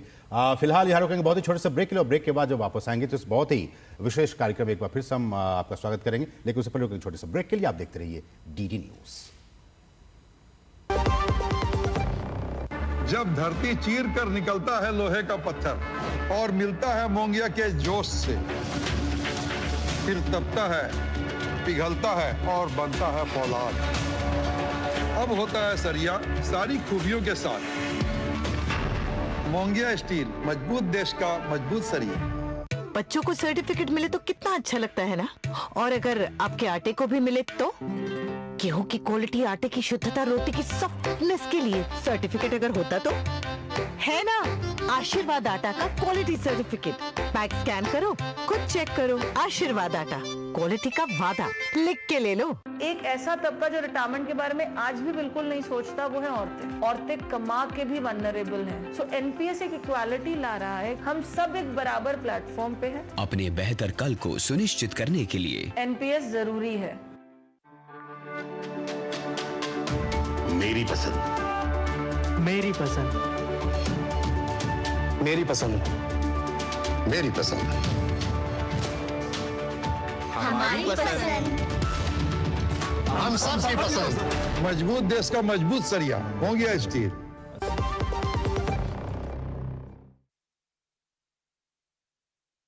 इस खास कार्यक्रम में और सबकी नज़रें बनी हुई हैं कि वित्त मंत्री 11 बजे जब पार्लियामेंट में बजट रखेंगी तो क्या क्या राहत की उम्मीद हो सकती है, किस तरह से नई घोषणाएं हो सकती हैं और किस तरह से विकसित भारत की दौड़ में सबको शामिल किया जा सकता है। हमारे साथ 2 खास मेहमान जुड़े हुए हैं। नवीन चावला जी हमारे साथ जुड़े हुए हैं, टैक्स एक्सपर्ट हैं।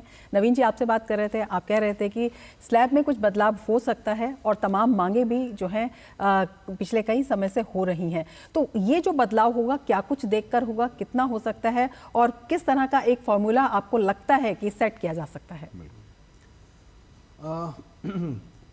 क्यों बदलाव होंगे, ये रीजंस बड़े इंपॉर्टेंट हैं। अगर इकोनॉमी इस वक्त अपने ट्रैक पे होती तो शायद इतना टैक्स रेट्स में बदलाव नहीं किया जाता। पिछले बजट में जो 23 जुलाई 2024 को पेश हुआ था सर, फाइनल बजट वो फेब में हुआ था, इंटरिम बजट जो 23 जुलाई को फाइनल बजट आया था और जो 1 फेब को फाइनल बजट आ रहा है, इस 9 महीने में हमारी इकोनॉमी की जो रफ्तार थी उसने अपना ट्रैक लूज किया। आप देखिए हमारी जीडीपी की ग्रोथ रेट 1.3% से कम आ गई। हमारा रुपया जो डॉलर के मुकाबले 4% से टूट गया, हमारा इन्फ्लेशन भी कहीं ना कहीं फूड इन्फ्लेशन 3% से बढ़ चुका है। इसके पीछे कुछ कहीं ना कहीं रीजंस मेरा ये मानना है कि जो इंडिविजुअल टैक्स पेयर्स है उसके बाद जो डिस्पोजेबल इनकम उसके हाथ में नहीं है, वो एक बहुत बड़ा फैक्टर है कि हम लोग वो कंजम्पशन नहीं बढ़ा पा रहे हैं। तो कंजम्पशन को बढ़ाने के लिए ये सबसे इंपॉर्टेंट है। आप चाहे जीएसटी रेट्स को लीजिए चाहे इनकम टैक्स के रेट्स को लीजिए, इसमें थोड़ा सा रेशनलाइजेशन का स्कोप बनता है, कंसिडरिंग कि जो हमारी टैक्स कलेक्शन हुई है 15.8% हमारा टोटल डायरेक्ट टैक्स कलेक्शन बढ़ा है, जो कि 12.9 से ऑलरेडी ऑलमोस्ट 3% ऊपर है। तो कहीं ना कहीं फाइनेंस मिनिस्टर के पास ये थोड़ा सा स्कोप बनता है कि इंडिविजुअल्स के लिए पर्सनल टैक्स में थोड़ी सी कहीं ना कहीं छूट मिलनी चाहिए कि लोगों के हाथ में पैसा है, क्योंकि वही पैसा घूम के टैक्स की फॉर्म में गवर्नमेंट के पास वैसे ही वापस आना है। अगर डिस्पोजेबल इनकम इंक्रीज होती है, कंजम्पशन इंक्रीज होता है, तो इकोनॉमी हम वापस अपनी ट्रेजेक्टरी में एंटर कर सकते हैं। एक ये बड़ा बदलाव की मुझे उम्मीद है। एक और सबसे बड़ा इंपॉर्टेंट एरिया है जो कि मुझे लग रहा है काफी सालों से इग्नोर रहा है, पिछले बजट में थोड़ा सा बदलाव किया गया, तो वो था टीडीएस रेट्स के अंदर। टीडीएस में आप देखिए इस वक्त इनकम टैक्स में लगभग हमारे पास 60 सेक्शन है, 60 सेक्शंस हैं, सेक्शन एंड सब सेक्शंस मिला के, और 10 टीडीएस एंड टीसीएस रेट्स हैं। वो इतना कॉम्प्लिकेटेड हो चुका है, तो हम लोगों ने भी सरकार को एक चीज सजेस्ट ये करी थी कि आपको सिर्फ 3 रेट्स रखने चाहिए, 1%, 10% और 30%।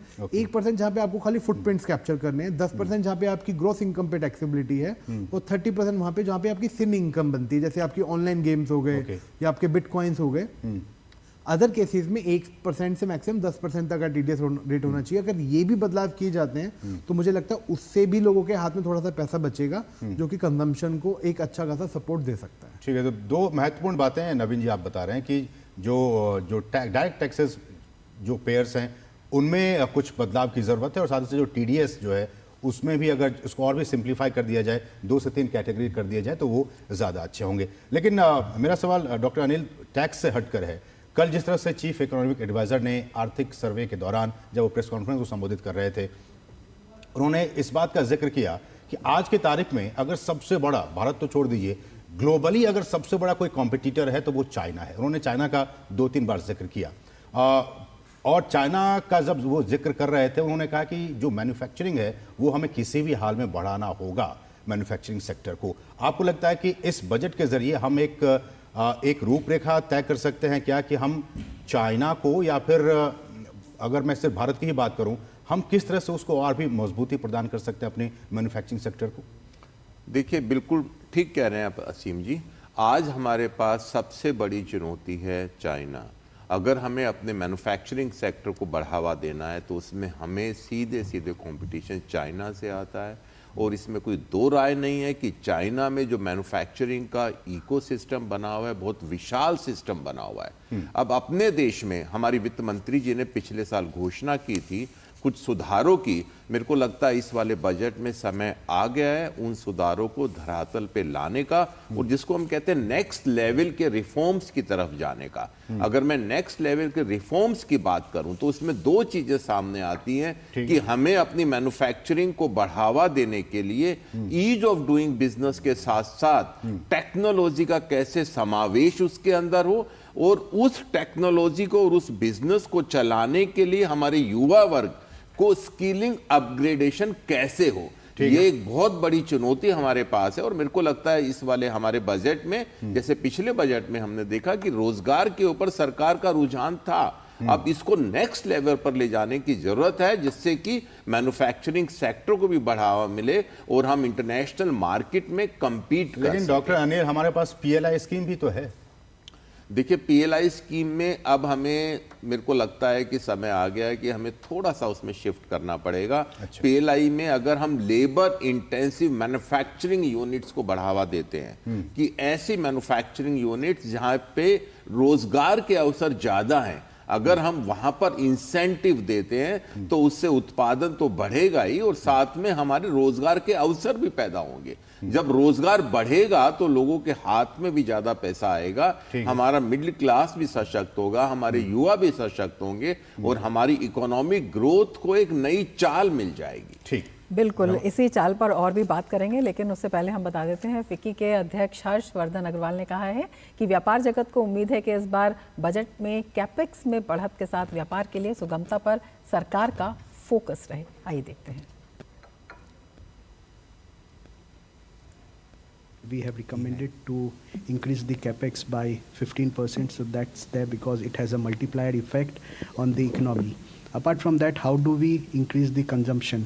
Because we are seeing some kind of a slowdown there, and some boost from the government will help in giving more money in the hand of the consumers, the people, which will certainly help in overall boosting the consumption and overall improving the demand scenario, and maybe even help in the private investment as well. Apart from that, what are the steps that the government can take in the area of ease of doing business? Some rationalization in TDS is what we have recommended, and also in sustainability, whether they can enhance the spend in the area of green energy. तो ये प्रतिक्रिया FICCI की तरफ से सुन रहे थे, और इस सबके बीच आज पेश होने वाले आम बजट को लेकर लोग भी अपनी उम्मीदें व्यक्त कर रहे हैं। लोगों ने बजट में सरकार से महंगाई कम करने की गुहार लगाई है। नौकरी पेशा लोगों ने बजट में इनकम टैक्स की सीमा को बढ़ाने की उम्मीद जताई है। क्या कुछ कहना है, आइए सुनते हैं। जो महंगाई है वो दर थोड़ा सा कम होए तो हम लोग अपनी जो बजट में चीज़ें चलती हैं, जैसे घर पे तेल है या चीनी है, ये आटा, ये सारी चीज़ों को ज़रूरी है कि उसको थोड़ा सा कर्ब किया जाए। महंगाई ज़्यादा बढ़ रही है, इसकी वजह से थोड़ा से सस्ताई होनी चाहिए। टैक्स पेयर पे थोड़ा बोझ कम होना चाहिए। इनकम टैक्स में हमें लगता है कि ज़्यादा छूट देने की आवश्यकता है। उम्मीद करते हैं जी कि मिडिल क्लास के बारे में कुछ सोचेंगे तो इनकम टैक्स को खत्म करना चाहिए या कम से कम करना चाहिए। एक सिस्टम ऐसा होना चाहिए सबके लिए जेनरिक हो। अगर कोई टैक्स है तो 5% फ्लैट हो, 6% फ्लैट हो, जिससे ये जो रिडम्पशंस है, ये लेना है, इनपुट लेना है, नहीं लेना है, नॉर्मल लोगों को पता ही नहीं है जीएसटी में कैसे काम किया जाता है। जो बता दिया जाता है लोग उस पर काम करते हैं, जो बिल्कुल ठीक नहीं है। तो महंगाई कम करने की लोग उम्मीद कर रहे हैं, और जीएसटी को लेकर अभी भी कुछ लोगों के मन में आशंकाएं हैं कि इसको और भी सिंप्लीफाई किया जाए ताकि लोग उम्मीदें भी हैं कि क्या कुछ अच्छा हो सकता है। और सीधे अब आंचल के पास चलते हैं जो बताएंगे हमें पिछली बार के आवंटन के बारे में, और जो हम उम्मीदों की बात कर रहे हैं उसमें राज्यों के बारे में भी जानकारी देंगे। आंचल। बिल्कुल रमा और असीम, तो ये उम्मीदों, आकांक्षाओं और हमारे सपनों का बजट है, लेकिन अगर पिछली बार की बात की जाए, क्योंकि ये इस डीडी न्यूज़ की पाठशाला से समझना बेहद ज़रूरी है, ताकि हम जो रूपरेखा कल रखी गई है आर्थिक सर्वेक्षण में, जिसका प्रतिबिंब हम आज के बजट में देखेंगे। वापस चलते हैं हम अपने इस पाठशाला की तरफ, जहां हमने आपसे बात की थी 10 बड़ी बातें, लेकिन उन बड़ी बातों का फोकस आखिर किन 4 स्तंभों पर टिका था, ये समझना बेहद आवश्यक है। तो शुरू करते हैं बजट फोकस के साथ। हर एक बजट की अपनी एक आत्मा, एक फिलॉसफी होती है, और पिछली बार का जो अंतरिम बजट था वो टिका था इन 4 स्तंभों पर, जहां इसको नाम दिया गया था ज्ञान, गरीब, युवा, अन्नदाता, और उनके साथ हम बात करते हैं आधी आबादी यानी महिलाओं की। तो सीधा शुरुआत करते हैं आधी आबादी के साथ। तो जब हम महिलाओं की बात करते हैं तो यहाँ फोकस क्यों रहा? 3 करोड़ लखपति दीदी बनाने का लक्ष्य रखा गया।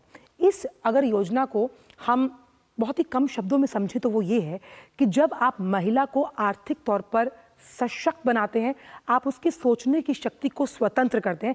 ये बखूबी समझा गया, और हमने देखा कि कई राज्यों में क्रांतिकारी बदलाव हुए हैं इस योजना के जरिए, इसलिए इसका विस्तारीकरण किया गया। इसलिए हम देखते हैं ड्रोन दीदी हो, सखी दीदी, या फिर उन तमाम ऐसे कई सेक्टर्स में, और वो सब वोकेशनल सेक्टर्स रहे हैं जहां उम्मीद ये की जा रही थी कि शायद कुछ नहीं होगा, लेकिन सेल्फ हेल्प ग्रुप्स की वजह से, कोऑपरेटिव्स की मदद से हम इसे पाने में, या फिर आगे जिस तरह से इसका विस्तारीकरण हुआ है, हम लगातार प्रगति पर हैं। जनजातीय उन्नत ग्राम अभियान की घोषणा, क्यों हम बात कर रहे हैं? आखिर जनजातीय समाज की महिलाओं को लेकर, ये वो महिलाएं हैं जिन्होंने उन कामों को, जिन कामों के बारे में हम शायद ये भी नहीं सोच सकते, चाहे हम बात कर रहे हैं बैग बुनने की, हम बात करते हैं खेप लगाने की, हम बात कर रहे हैं उन तमाम ऐसे सेक्टर्स को जो कि अनएक्सप्लोरेबल हैं, वो जनजातीय समाज की महिलाओं ने एक ड्राइवर के तौर पर उस ग्रोथ की बात की, जिसका जिक्र प्रधानमंत्री हमेशा करते हैं कि महिला उन्मुखी विकास, वुमेन लेड डेवलपमेंट, और यही इस बजट में हमने देखा। जो पिछला बजट था उसमें उसका प्रतिबिंब नजर आया, और करीबन वर्किंग वुमेन्स के को और बेहतर उसके वर्क प्लेस को बनाने के लिए कई और योजनाओं में हॉस्टल की जो है उसको प्राथमिकता दी गई। तो हमने कुछ लब्बो-लुबाब इन 2 पॉइंटर्स में समझाने की कोशिश की, तो महिलाओं को किस तरह से फोकस में रखा गया था। वापस चलते हैं और बात करते हैं अन्नदाता। कहते हैं कि अगर आपका राष्ट्र का अन्नदाता मुस्कुराता है तो आपकी थाली में जो पड़ा हुआ खाना है वो भी मुस्कुराते हुए आप खाते हैं, क्योंकि उसी से कहते हैं ना, जैसे मन की भावना आपकी होती है वैसे ही आपका अन्न भी होता है। अब अन्नदाताओं के लिए क्या क्या कुछ किया गया, जो आप तक आपका खाना लेकर आते हैं। कृषि और उससे संबंधित क्षेत्र हैं, जो उसके अलाइड सेक्टर्स हैं, पशुपालन, मत्स्य पालन, इन पर रिपलिंग इफेक्ट कैसे आया कि उस पर 1.52 लाख करोड़ रुपए का प्रावधान। आधी जब हम ऑक्यूपेशन की बात करते हैं तो भारत में 70% ऑफ ऑक्यूपेशन जो है वो एग्रीकल्चर से होता है। कृषि के लिए डिजिटल सार्वजनिक अवसंरचना, इसको सिंप्लीफाई करते हैं, डिजिटल इंफ्रास्ट्रक्चर इन एग्रीकल्चर। अब वो कैसे, जैसे कि मैंने पहले भी बताया था, आपको कौन सी फसल किस मौसम में उगानी है इसकी जानकारी आपको डिजिटली मिलती है। आपकी तमाम जो मंडियां हैं वो ई-नाम से कनेक्टेड हैं, पोर्टल से कनेक्टेड है। तो मिडिल मैन का तो रोल ही खत्म कर दिया सरकार ने। डीबीटी यानी कि डायरेक्ट बेनिफिट ट्रांसफर, भाई जो पैसा है आपके अपने खाते में आएगा। और जैम ट्रिनिटी से जो फायदा अन्नदाता को हुआ है, अब उसकी खरीद, मतलब जिस पर वो खरीदता है, जिस पर वो बेचता है, आप देखिए उसमें अंतर कम होता हुआ नजर आ रहा है। अब बात करते हैं जो मेरा पसंदीदा स्तंभ कह सकते हैं, युवा, क्योंकि हम कहते हैं कि ये हम भारत युवाओं का देश है, और युवा यानी वो डेमोग्राफिक डिविडेंड जिसका जिक्र प्रधानमंत्री हर पब्लिक प्लेटफॉर्म और हर मल्टीलैटरल फोरम पर करते हैं। युवाओं के लिए 2 लाख करोड़ रुपए के प्रधानमंत्री पैकेज की घोषणा, साथ ही साथ 500 कंपनियों में 1 करोड़ युवाओं को मिलेगा इंटर्नशिप का मौका। यानी कि इंटर्नशिप योजना जो अभी 10 अक्टूबर को शुरू की गई 2024 में।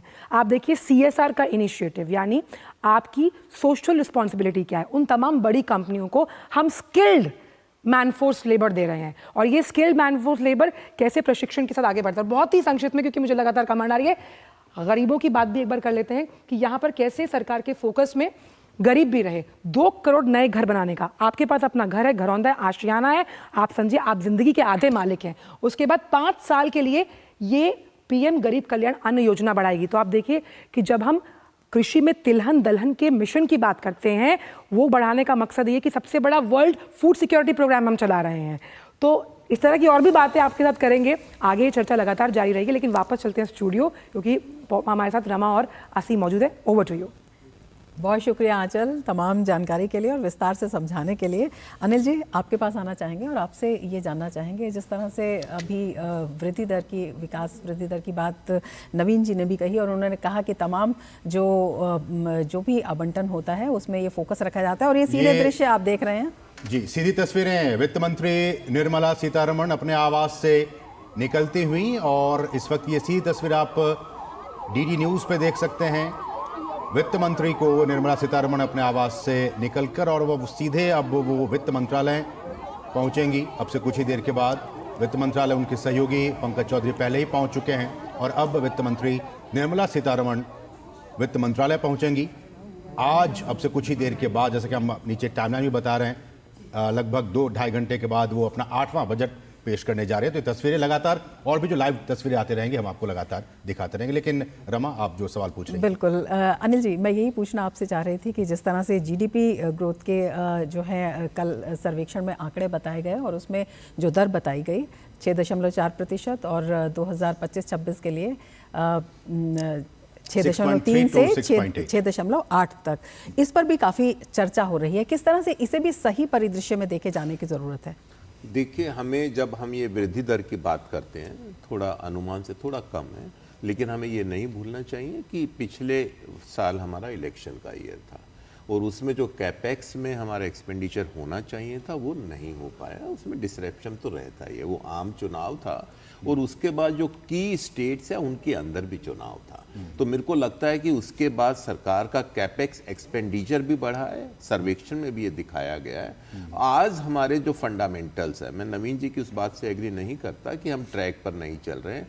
हमारे जितने भी फंडामेंटल्स है, मूलभूत हमारे जो इकोनॉमिक ग्रोथ में होने चाहिए, वो सब इंटैक्ट है। आज हमारा फाइनेंशियल सेक्टर स्टेबल है, फिस्कल डिसिप्लिन में हम काम कर रहे हैं, महंगाई दर हमारी काबू में है, और जो हम इंफ्रास्ट्रक्चर पर ध्यान दे रहे हैं उसका मल्टीप्लायर इफेक्ट हमें देखने को मिल रहा है। अनएम्प्लॉयमेंट की दर भी अब घटी है पिछले सालों की तुलना में। तो मेरे को लगता है कि इन सब के चलते हुए हमारा जो ग्रोथ रेट है वो एक्सेलरेट करेगा, लेकिन इसको हमें अगर हमें कुछ एनालिसिस करने, हमें ये नहीं भूलना चाहिए कि आज हम जो बैठे हैं वो ग्लोबल अनसर्टेनिटी चल रही है, उसके बीच में हमारा देश किस तरह से ग्रोथ रेट को आगे निकाल के ला रहा है, ये अपने आप में एक अद्वितीय है। बिल्कुल, आपसे ये भी समझना चाहेंगे कि इसी में जिसे कहते हैं कि सतत विकास की दर बनाए रखने के लिए या एक कॉन्टिन्यू प्रोसेस के लिए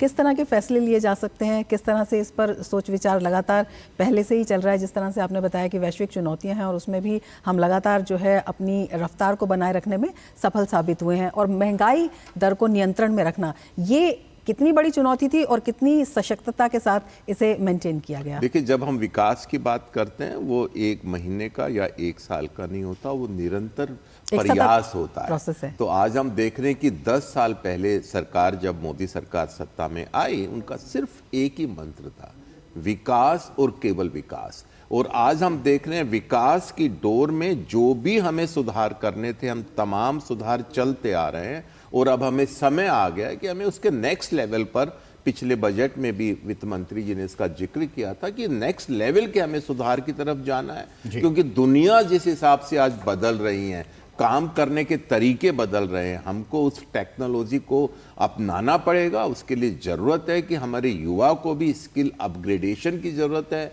एक मॉडर्न एजुकेशन सिस्टम। और एक बार फिर से वो तस्वीरें डॉक्टर अनिल हम अपने दर्शकों को दिखाना चाह रहे हैं जहां वित्त मंत्री निर्मला सीतारमण अपने आवास से निकल रही थी और वो वित्त मंत्रालय की तरफ जा रही थी। अब से कुछ ही देर के बाद बजट वो पेश करेंगी। 8वां बजट वो अब से कुछ ही देर के बाद पेश करने वाली है, और इस बजट से जैसा कि हम सभी चर्चा कर रहे हैं, सभी क्लास को, सभी व्यक्तियों को, सभी लोगों को बहुत कुछ उम्मीदें हैं। तो क्या कुछ उनके पिटारे में है, उसका खुलासा आज सुबह 11 बजे होगा, जब वित्त मंत्री निर्मला सीतारमण संसद में अपना बजट भाषण पेश करेंगी। बहुत बहुत शुक्रिया डॉक्टर अनिल, आपका बहुत बहुत शुक्रिया हमारे साथ जुड़ने के लिए, उस बहुत ही महत्वपूर्ण कार्यक्रम में हमारे साथ चर्चा करने के लिए आपका बहुत बहुत शुक्रिया। लेकिन नवीन वाधवा जी, सवाल यही कि जिस बात का जिक्र आम आदमी कर रहा था, जब मैं दिखा रहा था उनकी प्रतिक्रिया, कि एक तो महंगाई कह रहे थे कम होनी चाहिए, और दूसरा जीएसटी को और भी सिंप्लीफाई करने की ज़रूरत है। आपकी प्रतिक्रिया? महंगाई तो बिल्कुल कम होनी चाहिए। और ये तस्वीरें कि वित्त मंत्री अब वित्त मंत्रालय नॉर्थ ब्लॉक पहुंच चुकी हैं, ये हम सीधी तस्वीरें हम दिखा रहे हैं। अब से कुछ ही देर के बाद वित्त मंत्री निर्मला सीतारमण बजट पेश करने वाली हैं, और उससे पहले वित्त मंत्रालय वो पहुंच चुकी हैं। ये देखिए, ये नॉर्थ ब्लॉक से तस्वीरें, वित्त मंत्री निर्मला सीतारमण वित्त मंत्रालय पहुंच चुकी हैं। ये सीधी तस्वीरें नॉर्थ ब्लॉक से। जी, अपनी प्रतिक्रिया? महंगाई तो कम होनी चाहिए जी, उसके पीछे एक बड़ा फैक्टर रेट ऑफ इंटरेस्ट का है। आप देखिए, पिछले 2 साल में रेट में कुछ भी बदलाव नहीं किया गया है।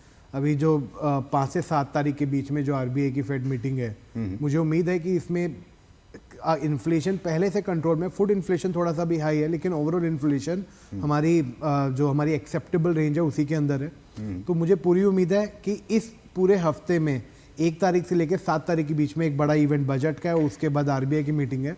थोड़ा सा टैक्स रेट में बदलाव और थोड़ा सा रेट ऑफ इंटरेस्ट के अंदर कटौती, मुझे लगता है अगर ये 2 बदलाव किए जाएंगे तो कहीं ना कहीं मुझे लगता है कि इन्फ्लेशन कंट्रोल में आ सकता है, लोगों के हाथ में पैसा होगा, कंजम्पशन बढ़ेगा, इवेंचुअली हमारे जीडीपी पे इम्पैक्ट पड़ेगा। जीएसटी पे आते हैं, हालांकि जीएसटी मेरा एरिया नहीं है, बट हाँ, जीएसटी के अंदर जो ये कॉम्प्लेक्सिटी, जीएसटी इतना पुराना लॉ नहीं है। इनकम टैक्स जो सन 1961 से लेकर आज तक एक मैच्योर एक्ट हो चुका है। जीएसटी को मुश्किल से 7 साल हुए हैं, तो इस 7 साल के अंदर अभी स्टेबिलिटी नहीं है, चीजें हर क्वार्टर में कुछ ना कुछ बदलाव किए जाते हैं। जीएसटी कलेक्शन तो हम हर बार देखते हैं कि बहुत अच्छा खासा आ रहा है। जीएसटी कलेक्शन बढ़ेगा ही बढ़ेगा सर, बिल्कुल। जीएसटी, अगर जीडीपी हमारी थोड़ी सी बढ़ेगी, और आप भी देखिए, अगर इन्फ्लेशन हमारा ज्यादा है, अगर महंगाई ज्यादा है, तो जीडीपी पे थोड़ा सा इम्पैक्ट पड़ेगा ही पड़ेगा। कुछ हमारी इकोनॉमी भी ग्रो कर रही है, कुछ हमारे जीएसटी के रेट्स भी थोड़े से हायर साइड पे हैं। तो जीएसटी की कलेक्शन को आप इकोनॉमी की हेल्थ से कनेक्ट हम डायरेक्टली नहीं कर सकते हैं, मैं सिर्फ लेकिन लोग तो करते हैं, जो अर्थशास्त्री हैं वो तो करते हैं कि देखिए जीएसटी का कलेक्शन बढ़ रहा है, इसका मतलब भारत की जो प्रगति है वो अच्छे से हो रही है, जीडीपी ग्रोथ अच्छा हो रहा है। इस बात से मैं एग्री करता हूँ, इसीलिए मैंने बोला कि रेशनलाइजेशन का स्कोप बनता है। गवर्नमेंट का जितना एस्टिमेट था, जितना उन्होंने एक्सपेक्ट किया था कि हमारा कलेक्शन आएगा, उससे हम लोग एक्सीड कर रहे हैं, इसलिए थोड़ा सा रेशनलाइज करते हैं, तो वही पैसा इकोनॉमी में जाता है, वही लौट के गवर्नमेंट के पास टैक्स की फॉर्म में आता है। बट अगर मैं लो में सर्टेनिटी की बात करूं तो जीएसटी में थोड़ा सा लो को सर्टेन होना चाहिए। जैसे हम एक छोटा सा एग्जांपल लेते हैं, कुछ टैक्स को लेके, जो क्लासिफिकेशन को लेके हमारी मैक्सिमम लिटिगेशंस होती हैं, अगर उन लिटिगेशन को हम लोग कम करते हैं, हमें खाली इंडियन मार्केट को नहीं सोचना चाहिए, हमें जो फॉरेन इन्वेस्टर्स हैं, जो हम एफडीआई देखते हैं, वो इस चीज को भी ट्रैक करते हैं कि किस कंट्री के लॉस के अंदर कितना सर्टेनिटी है, कितना सिंप्लीफिकेशन है। सर वो भी इनफ्लो बढ़ा है, कल जो चीफ इकोनॉमिक एडवाइजर कह रहे थे, एफडीआई भी बीते वर्षों में काफी अच्छा खासा है, और सबसे सेफ डेस्टिनेशन अगर कोई मान रहा है, एफडीआई के इनफ्लोज जो आ रहे हैं वो भारत को एक अच्छा डेस्टिनेशन मान रहे हैं वो सारे इन्वेस्टर्स। थोड़ी सी इंप्रूवमेंट हुई है, उसके लिए एप्रिशिएशन है गवर्नमेंट के लिए, लेकिन हमें यहाँ नहीं रुकना है, हमें 2047 का टारगेट देखना है, जहाँ हमें $30 ट्रिलियन इकोनॉमी बननी है। उसके लिए हमें 9.5% सालाना ग्रोथ से बढ़ना पड़ेगा। उसके लिए हमें एफडीआई अपनी जीडीपी का कम से कम 7 से 8% चाहिए। उसके लिए लो में थोड़ा सा ग्राउंड लेवल पे अगर बदलाव किए जा सकते हैं, बिल्कुल नवीन जी, यही आपसे जानना चाहेंगे कि क्या अब जो ये टैक्स से संबंधित लॉ हैं, इनका सरलीकरण हो सकता है, कुछ ये प्रक्रिया आसान हो सकती है? इस बजट में इनकम टैक्स बिल आ रहा है और वो शुरुआत कर दी है गवर्नमेंट ने कि हमें इनकम टैक्स को सिंप्लीफाई करना है। अभी लगभग 1000 सेक्शन है पूरे इनकम टैक्स एक्ट के अंदर, और लगभग उसमें 5 से 6 लाख वर्ड्स हैं, जो कि अपने आप में थोड़ा सा डिफिकल्ट, क्योंकि 1961 से लेकर आज तक 60 साल से ज्यादा हो चुके हैं, बार बार हर साल उसमें अमेंडमेंट आती है, कम से कम 65 बार अमेंडमेंट तो आ चुकी है, उस वजह से वो थोड़ा सा डिफिकल्ट हो गया है। बट इस बार पूरा का पूरा इनकम टैक्स बिल आ रहा है और बहुत सिंपल किया जा रहा है, और इस तरीके के स्टेप अगर उठाए जाते हैं तो एक बहुत अच्छा इंडिकेशन, एक मैसेज आता है फॉरेन इन्वेस्टर्स को कि इंडिया आपकी बात सुन रहा है, इंडिया भी चाहता है कि अपने लॉस को सिंपल किया जाए, कि आपको क्लैरिटी रहे, आप इंडिया में जब इन्वेस्ट करें तो आप कॉन्फिडेंस के साथ इन्वेस्ट करें। मेरा ये सजेशन रहेगा सरकार की। ठीक है, हमारे साथ हमारे सहयोगी लगातार ग्राउंड जीरो से बने हुए हैं, हमारे साथ ऋषि कुमार देख सकते हैं टीवी स्क्रीन पर, वो बने हुए हैं। ऋषि, अब से कुछ ही देर के बाद 8:45 का वक्त हो चला है, वित्त मंत्री नॉर्थ ब्लॉक पहुंच चुकी हैं, वित्त राज्य मंत्री नॉर्थ ब्लॉक पहुंच चुके हैं, और उसके बाद से वो कुछ ही देर के बाद फिर वो राष्ट्रपति से मुलाकात करेंगी, वहां पे मंजूरी लेंगी, और उसके बाद फिर वो संसद भवन पहुंचेंगी। क्या कुछ हलचल इस वक्त आप वहां देख पा रहे हैं?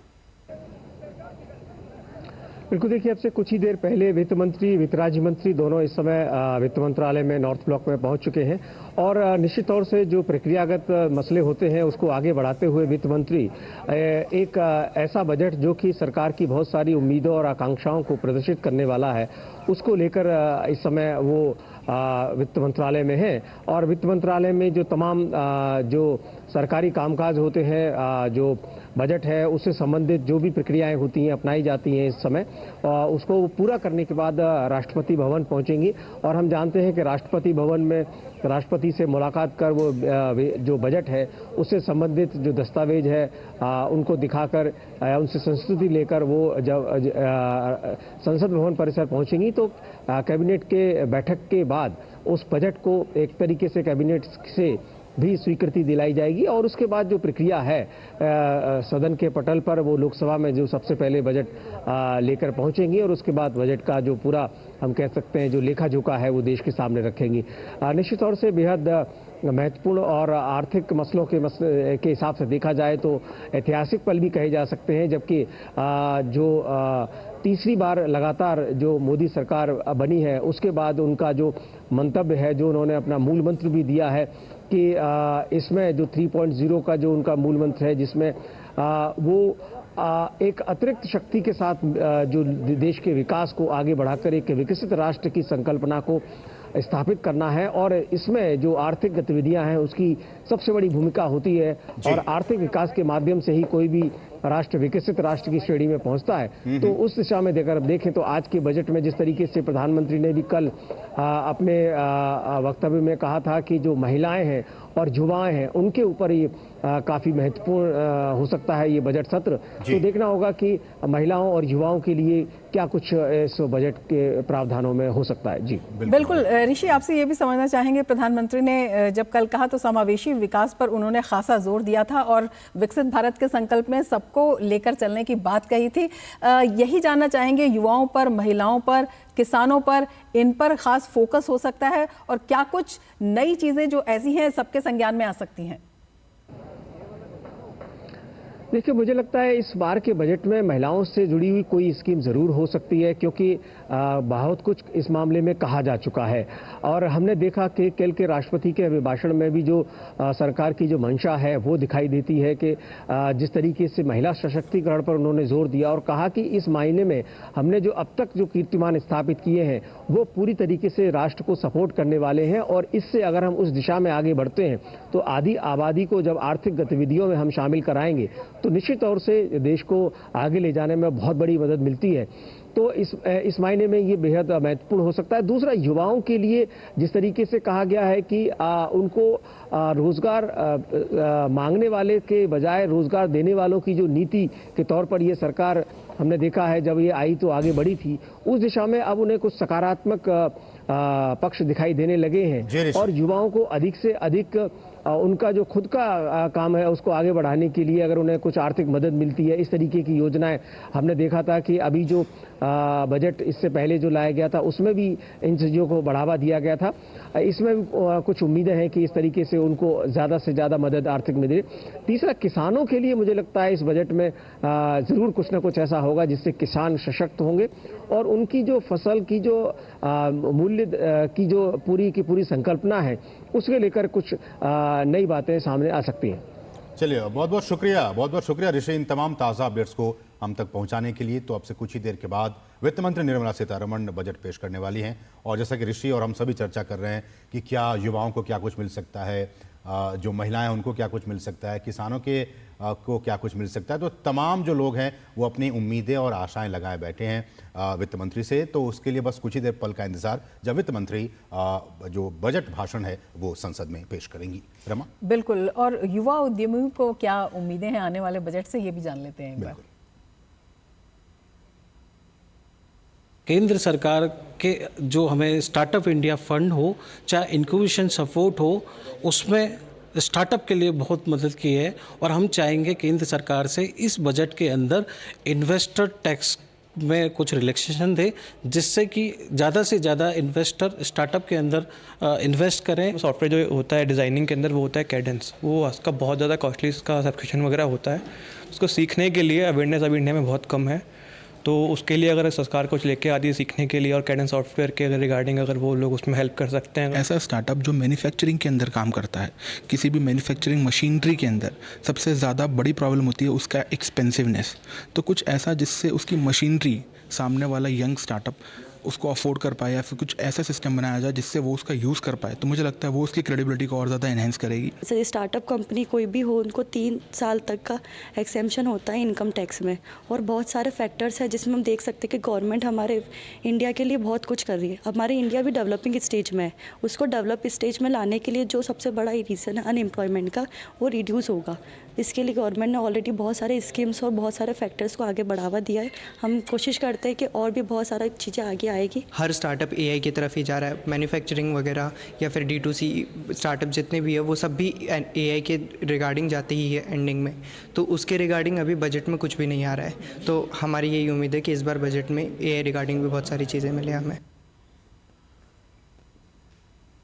तो एआई से रिलेटेड जो स्टार्टअप्स हैं उनकी मांग, उनकी डिमांड्स बढ़ते जा रहे हैं बजट से और इस बार के बजट से उनकी काफ़ी उम्मीदें हैं। नवीन वाधवा जी हमारे साथ टैक्स एक्सपर्ट बने हुए हैं। सर, एआई पे अगर मैं कहूँ और स्टार्टअप्स की जो युवा बात कर रहे थे, क्या लगता है इस बार के बजट से इस पे कुछ बात हो सकती है?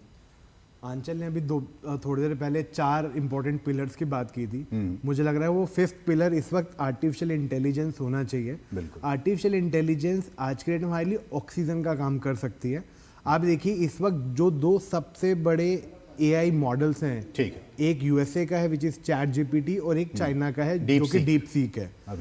अब चाइना ने चाइना ने 2 महीने के अंदर ही कहते हैं कि ये मॉडल बना लिया, और इंडिया हम लोगों ने अभी तक शुरुआत भी नहीं करी है। एआई मिशन की शुरुआत हमने कर दी है, शुरुआत कर दी, लेकिन जो स्पीड हमें पकड़नी चाहिए वो स्पीड अभी हम लोगों ने पकड़ी है। तो उम्मीद कर सकते हैं कि इस बजट में एक एलोकेशन होना पर भी चाहिए। कुछ बातें हो सकती है। तो बहुत बहुत शुक्रिया नवीन जी हमारे साथ जुड़ने के लिए इस बहुत ही विशेष कार्यक्रम में।